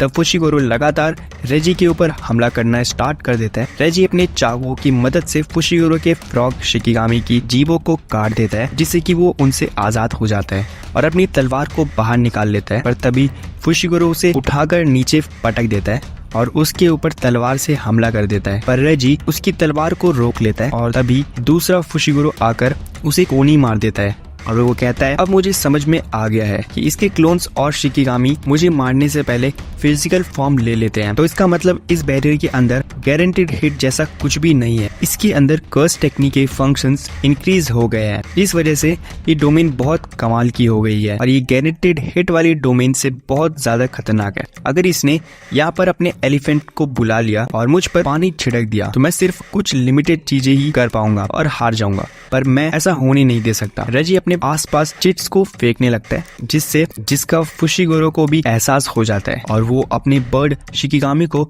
उन चिट्स को पकड़ने के लिए भेज देता है। पर इसमें बहुत ज्यादा देर हो चुकी होती है और वो चिट्स कार में कन्वर्ट होके फुशिगुरो की डोमेन में गिर जाती है, जिससे कि वो पूरी की पूरी डोमेन हिलने लगती है। वो कहता है, मुझे लगा ही था कि मुझे अपने पैरों को कर्स एनर्जी से रीइंफोर्स कर लेना चाहिए ताकि मैं इस डोमेन के अंदर डूब ना जाऊं। ये पूरी की पूरी डोमेन तुम्हारी शैडो है ना? वैसे ये कितनी कमाल की बात है कि तुम इसके अंदर किसी भी चीजों को स्टोर करके बाद में उसे यूज कर सकते हो, पर मैंने कुछ नोटिस किया था कि तुम्हारे पास ज्यादा वेपन्स नहीं है, जिस वजह से मैं समझ गया कि तुम्हारे शैडो की स्टोर करने की कैपेसिटी कम है और उसमें तुम्हें अपने आप को स्टोर करने के लिए भी जगह चाहिए। या फिर ऐसा हो सकता है कि जो भी इस शैडो के अंदर जाता है तुम्हें उसका भार सहना पड़ता है और यही असली रीजन है जिस वजह से मैं तुम्हारी डोमेन की कंडीशन को तुम्हारे अगेंस्ट ही यूज कर सकता हूँ। तुम्हारा वेट इस टाइम 2.4 टन के इक्वल है और लगता है तुम्हारे क्लोन्स उसे हैंडल नहीं कर सकते। शायद तुम अभी भी अपने शिकिगामी को बाहर ला सकते हो, पर मैं फिर भी इन चीजों को तुम पर तब तक फेंकता जाऊंगा जब तक कि तुम अपने वेट के नीचे दब नहीं जाते। तुमने अभी भी एक चीज मिस कर दिया है, वो ये है कि ये डोमेन अभी भी इनकम्प्लीट है, जिस वजह से तुम्हारे ऊपर भी एक शैडो है। तब फुशिगुरो रेजी के ऊपर मैक्स एलिफेंट को फेंक देता है और वो कहता है, तो चलो रेजी, देखते हैं कि हम में से कौन पहले क्रश होता है। तब हमें बताया जाता है कि फुशिगुरो ने अपने ब्लड फ्लो को नॉर्मल रखने के लिए अपने आप को नीचे झुका दिया है और वो कर्स एनर्जी की मदद से अपने आप को रीइंफोर्स कर रहा है। और दूसरी तरफ फुशिगुरो की डोमेन की वजह से उसकी कर्स टेक्निक की प्रिसीजन बढ़ चुकी है, जिस वजह से मैक्स एलिफेंट का वेट भी बढ़ चुका है और उसकी वेट की वजह से रेजी के हील की बोन फ्रैक्चर हो चुकी है और अब बहुत जल्दी इन दोनों में से कोई एक क्रश होके मरने वाला है। और वो कहता है, मैंने सब कुछ गड़बड़ कर दी, अगर मैंने ट्रक्स को बचा कर रखा होता तो मैं अब तक जीत चुका होता, पर आखिरकार अब मैं क्या करूं? इसने मुझे पानी से भिगा दिया है, पर अभी भी मेरे पास एक हुक्म का इक्का बाकी है, जिस वजह से मैं शैडो के अंदर एंटर करके अंदर से अपने हुक्म के इक्के को रिक्रिएट कर सकता हूँ, जिससे कि फुशिगुरो के ऊपर ज्यादा वेट आ जाएगा। पर रुको जरा, इसने अभी भी अपने डोमेन को कैंसिल नहीं किया है। इसका मतलब जो भी चीज इस शैडो के अंदर गिरती है वो शायद अंदर ही फंसी रह जाती है। तो इसका मतलब अगर ये मेरे ज्यादा वेट बढ़ाने की वजह से मर गया तो क्या मुझे अपनी पूरी जिंदगी इस शैडो के अंदर कैद होकर बितानी पड़ेगी? आखिरकार अंदर सब कुछ कैसा होगा? क्या ये एक लिक्विड की तरह होगा जिसके अंदर मैं सांस भी नहीं ले पाऊंगा, या फिर मैं सरफेस पर तैरता रहूंगा? इसके अंदर जाना बहुत ज्यादा रिस्की है, जिस वजह से मुझे इस वेट को सहते हुए अपने हुक्म के इक्की को इस्तेमाल करना होगा। तो रेजी अपनी चिट से अपनी रिक्रिएशन टेक्निक को एक्टिवेट करने लगता है, पर तभी वो शैडो के अंदर घुस जाता है जहाँ पर वो सांस भी नहीं ले पा रहा होता है और वो बस गिरता ही जा रहा होता है, जिस वजह से वो बेहोश होने लगता है। वो कहता है मैं अभी भी इस डोमेन को डिसमिस नहीं कर सकता क्योंकि मुझे तब तक इंतजार करना पड़ेगा जब तक ये मर नहीं जाता। पर तभी हम देखते हैं कि रेची एक कार की मदद से वापस ऊपर आ जाता है, जिसे देखकर फुशिगुरो भी हैरान हो जाता है। जिन चीजों को मैं रिक्रिएट करता हूँ वो मेरी कमांड पूरी करने के बाद गायब हो जाती है, पर मैं नहीं चाहता था कि ये कार्स कहीं गायब हो, जिस वजह से मैंने इन्हें कोई कमांड नहीं दी और अब इसी की वजह से मैं इन्हें कमांड देके फिर से अपने आप को ऊपर ले पाया हूँ।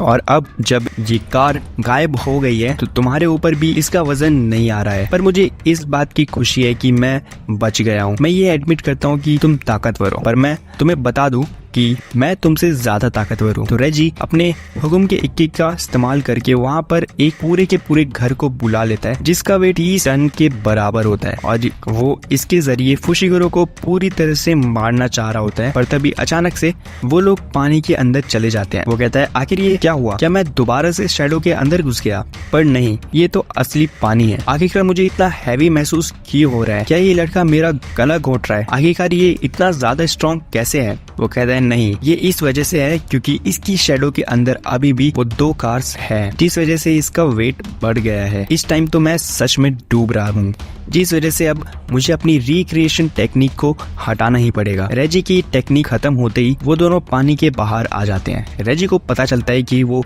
जिम के बेसमेंट लेवल पर है जहाँ पर नीचे एक पूल है। तो इसका मतलब जब मैंने इसके ऊपर घर फेंका था तब इसने अपनी शैडो में घुस के अपनी डोमेन को खत्म कर दिया था, जिस वजह से फर्स्ट फ्लोर के नीचे की जमीन टूट गई और हम लोग नीचे पूल में आ गिरे। पर आखिरकार ये उस वेट के साथ कैसे मूव कर पा रहा था? और फिर वो कहता है तो अब तुम्हारी चिट्स गीली हो चुकी है, जिस वजह से वो अब किसी काम की नहीं है। और रेजी कहता है चाहे मेरी चिट्स गीली है पर उनके ऊपर लिखा हुआ इतनी जल्दी नहीं मिटेगा, पर मेरी टेक्निक के लिए मुझे अपनी कर्स एनर्जी से चिट्स को बर्न करना होता है, जो कि इस टाइम पॉसिबल नहीं है। इसके पास अभी भी मुझ पर हमला करने का मौका था और डोमेन की वजह से ये थक चुका था, जिस वजह से ये इस टाइम अपनी कर्स एनर्जी को रिचार्ज कर रहा है। फिर वो कहता है तुम भी इस टाइम कुछ नहीं कर सकते क्योंकि तुम अपनी शिकिगामी को यूज नहीं कर सकते, जिसका मतलब हमारे पास अब एक ही चारा है कि हमें अब हैंड टू हैंड कॉम्बैट करना पड़ेगा। तब वो दोनों ही लड़ने के लिए तैयार हो जाते हैं, पर रेजी को अभी भी विश्वास होता है कि फुशिगुरो अपने शिकिगामी का इस्तेमाल कर सकता है और वो उसके इसी हमले का इंतजार कर रहा होता है ताकि वो उसके ऊपर अपने काउंटर मूव का इस्तेमाल करके उसे मार सके। तब रेजी को एहसास होता है कि उसने फुशिगुरो के डॉग वाले शिकिगामी को मार दिया है, जिसका मतलब फुशिगुरो इस टाइम अपने डॉग वाले शिकिगामी का इस्तेमाल नहीं कर सकता और उसे इस बात का भी एहसास होता है कि बाकी कोई और शिकिगामी भी उसे मार नहीं सकता है। तब रेजी लातों से फुशिगुरो के ऊपर हमला कर देता है, जिस वजह से फुशिगुरो पीछे की तरफ धकेला जाता है और फुशिगुरो को एहसास होता है कि रेजी कितना ज्यादा ताकतवर है। रेजी फुशिगुरो के शिकिगामी को इस्तेमाल करने का ही वेट कर रहा होता है और तभी फुशिगुरो का डॉग शिकिगामी रेजी के एक हिस्से को उड़ा देता है, जिससे कि रेजी शॉक हो जाता है। वो कहता है तुम्हें क्या लगा था कि तुम्हारे उस हमले से डिवाइन डॉग मर गया है? पर डिवाइन डॉग को मारना इतना ज्यादा आसान नहीं है, ये इसी मोमेंट का इंतजार कर रहा था। वो कहता है सच में सॉर्सरर्स बहुत ज्यादा धोखेबाज होते हैं, तो इसका मतलब वो डोमेन और वो पूल तुम्हारे डॉग की प्रेजेंस को छुपाने के लिए था, जिसका मतलब तुम वहां से भागे नहीं थे बल्कि तुम जानबूझ के मुझे इस जिम में लाए हो। मुझे यकीन नहीं हो रहा कि एक मॉडर्न डे सॉर्सरर और बच्चे ने मुझे बेवकूफ बना दिया। मेरी बर्ड शिकिगामी मुझे ज्यादा दूर तक लेकर नहीं जा सकती, जिस वजह से मैं तुमसे बचकर भाग ही नहीं सकता था। और वो कहता है तो फिर आखिरकार तुम्हारा मास्टर टेंजन के साथ क्या रिश्ता है? वो कहता है टेंजन, अरे हाँ वो एक पर्सन तो अभी भी जिंदा होगी ना, बस बहुत हो गया। रेजी ने कहा था कि मास्टर टेंजन कलिंग गेम के ऑब्जेक्टिव्स के बारे में झूठ कह रही थी, जिस वजह से मुझे इस पॉसिबिलिटी पर भी गौर करना चाहिए कि शायद मास्टर टेंजन केंजाकू के साथ मिली हुई हो। पर रेजी के इस रिएक्शन से मुझे लगता है कि ऐसा कुछ भी नहीं है। तब रेजी कोगाने को कहकर सुनकर फुशिगोरो को अपने सारे पॉइंट्स दे देता है, जिस वजह से फुशिगोरो को रेजी के 41 पॉइंट्स मिल जाते हैं। अब आखिरकार तुमने ऐसा क्यों किया? ये सुनकर तुम खुश नहीं लग रहे हो। इसे बस ऐसा समझो कि मैंने मरने से पहले एक अच्छा काम किया है। केंजाकू और मैं ज्यादा क्लोज नहीं थे, बल्कि मैं तो बस एक स्पेक्टेटर हूँ और मुझे लगता है कि इस तरह और भी ज्यादा मजा आने वाला है। तो इसलिए बेवकूफों की तरह मरने से पहले तकदीर को एक बार खुद के साथ खेलने देना। तब रेजी मर जाता है और फुशिगोरो को 5 और पॉइंट्स मिल जाते हैं। और यहाँ हम देखते हैं आउरी ने एक बहुत बड़ा धमाका किया होता है, जिस वजह से उसे लग रहा होता है कि उसने तकाबा को मार गिराया है, पर हम देखते हैं तकाबा फिर भी बच गया होता है, जिस वजह से आउरी उसे मुक्का मारने लगता है, पर तकाबा के ऊपर उसका हाथ फिसल जाता है, जिस वजह से वो लोग बहस करने लगते हैं आखिरकार ये बंदा किस मिट्टी का बना है। मैंने इसे इतनी बार उड़ाया है कि इसे तो अब तक 5 से भी ज्यादा बार मर जाना चाहिए था, पर इसके ऊपर तो ज्यादा डैमेज ही नहीं आया है और जो इसे सबसे पहले जख्म मिला था वो भी हील हो चुका है। पर मुझे नहीं लग रहा है कि ये रिवर्स कर्स टेक्निक का इस्तेमाल कर रहा है। तो आखिरकार यहाँ पर चल क्या रहा है? तो कुगाने आउरी को आकर बताता है कि रेजी मर चुका है, जिस वजह से आउरी अपना मुंह फेर के जाने लगता है और वो कहता है आखिरकार अब तुम कहाँ जा रहे हो? वो कहता है मैं घर वापस जा रहा हूँ क्योंकि अब मैं कुछ और नहीं करना चाहता। वो कहता है ठीक है फिर तो अब जाओ और नहाकर अपने दांतों को साफ जरूर कर लेना। वो कहता है पर रुको जरा, क्या तुम मुझे अपने पॉइंट्स दे सकते हो? वो कहता है बकवास करना बंद करो। तब हमें पता चल जाता है कि तकाबा की पावर कॉमेडियन है, जिसकी वजह से अगर उसे कोई भी चीज फनी लगती है तो वो रियलिटी में कन्वर्ट हो जाती है और ये एक ऐसी कर्स टेक्निक है जो कि गोजो को भी टक्कर दे सकती है। पर तकाबा को अपनी कर्स टेक्निक के बारे में कुछ भी नहीं पता है। और हम देखते हैं कि यहाँ पे रेमी भाग रही होती है और यहाँ पे ये कह रही होती है कि ये बहुत ज्यादा कंफ्यूज है और हमें सब वीडियो ने ही इसके लिए चीजें ठीक की है, जिसका मतलब ये है कि कभी भी इसे किसी भी चीज की फिक्र करने की जरूरत नहीं पड़ी और ये इस वजह से है क्योंकि ये इतनी क्यूट है। पर तभी अचानक से फुशिगोरो का डिवाइन डॉग रेमी के सामने आ जाता है और जैसे ही वो रेमी के ऊपर हमला करने लगता है वैसे ही फुशिगोरो को अपनी बहन सुमिकी की आवाज सुनाई देती है, जो कि उसे ऐसा करने से मना कर रही होती है, जिस वजह से रेमी बच जाती है और फुशिगोरो जख्मी होने की वजह से नीचे गिर जाता है। तब वहाँ पर एंजल आ जाती है। तब हमें बताया जाता है कि टोक्यो कॉलोनी से ज्यादा खतरनाक लड़ाई सेंडाई कॉलोनी में हो रही है और तब हम एक कलिंग गेम प्लेयर ध्रुव लगड़ावाला को देखते हैं, जिसके पास 91 पॉइंट्स होते हैं और उसने अकेले ही एंशिएंट जापान की सिविल वॉर जीती हुई है और इस टाइम उसके पास 2 इंडिपेंडेंट शिकिगामी है, जिनकी ऑर्बिटिंग ट्रेजेक्ट्रीज की मदद से वो अपनी डोमेन बना सकता है। तब हमें एक और कलिंग गेम प्लेयर रियू दिखाया जाता है, जिसके 77 पॉइंट्स होते हैं और उसकी सभी प्लेयर्स में सबसे ज्यादा कर्स्ड एनर्जी होती है। तब हम एक प्लेयर उरो को देखते हैं, जिसके पास 70 पॉइंट्स होते हैं, जो कि पहले असैसिन ग्रुप की कैप्टन थी और उसकी स्क्वाड का नाम the sun moon and star squads था और अब वो अपनी कर्स टेक्निक की मदद से स्काई को कंट्रोल कर सकती है। तब हम एक प्लेयर कुरोशी को भी देखते हैं, जिसके पास 54 पॉइंट्स होते हैं और वो एक कॉकरोच कर्स स्पिरिट होती है, जिसे केंजाकू ने कर्स स्पिरिट मैनिपुलेशन से फ्री किया होता है और अब वो एक स्पेशल ग्रेड कर्स बन गई होती है और तब तक छुपी हुई होती है जब तक कोई सर्टेन कंडीशंस गायब नहीं हो जाती। और इन चारों प्लेयर्स ने अपनी कॉन्फ्लिक्टिंग एबिलिटीज और कॉम्प्लेक्स नेचर्स की वजह से कोई भी अलायंस फॉर्म नहीं की है, जिस वजह से वो सभी लोग अकेले हैं और हम देखते हैं इस वजह से यूटा ने ध्रुव को मार दिया होता है और अब उसके पास 35 पॉइंट्स हो चुके होते हैं। और फिर तब यहाँ पे रियू और उरो को भी ध्रुव की मौत का एहसास हो जाता है और रियू कुगाने से उन प्लेयर्स के बारे में पूछने लगता है जिनके उस कॉलोनी में अभी भी पॉइंट्स चेंज हुए हैं, जिस वजह से उसे पता चलता है कि यूटा ने ध्रुव को मारा है और वो कहता है मुझे खुशी है कि वो बेकार सा शिकिगामी गायब हो चुका है। पर अब सबसे बड़ी प्रॉब्लम कुरुशी है। मैं बिना किसी के एहसास में आए इतने करीब इसलिए आ पाया था क्योंकि यूटा ने ध्रुव को बिजी कर रखा था, पर अब तो चीजें बहुत ज्यादा इंटरेस्टिंग हो गई है, जिसका मतलब कुरो रूसी जरूर कुछ करने वाला है। तब कुछ लोग यूटा को बुलाने लगते हैं। वो कहता है आप सभी लोग बाहर आ सकते हैं क्योंकि अब हम सब लोग इस बैरियर के कोने पर जा रहे हैं। तब यूटा को कुछ एहसास होता है और ये कहता है चलिए फिलहाल के लिए हम एक ब्रेक लेंगे क्योंकि अभी अभी एक पावरफुल सॉर्सरर मरा है जो कि स्टेडियम पर कब्जा करके बैठा था, तो इसलिए फिलहाल के लिए यहाँ पर कोई नहीं आएगा। तभी कुछ लोगों को आवाज आने लगती है और यूटा उन्हें जल्दी से स्टेडियम के अंदर भागने के लिए कहता है। तब यूटा देखता है कि एक बंदा कॉकरोचेस से बच के उसकी तरफ भाग रहा है, जिस वजह से वो उसे बचाने के लिए आगे बढ़ता है, पर वो बहुत ज्यादा लेट हो जाता है क्योंकि कॉकरोचेस कॉकरोचेस उस बंदे के आधे शरीर को खा जाते हैं और हम देखते हैं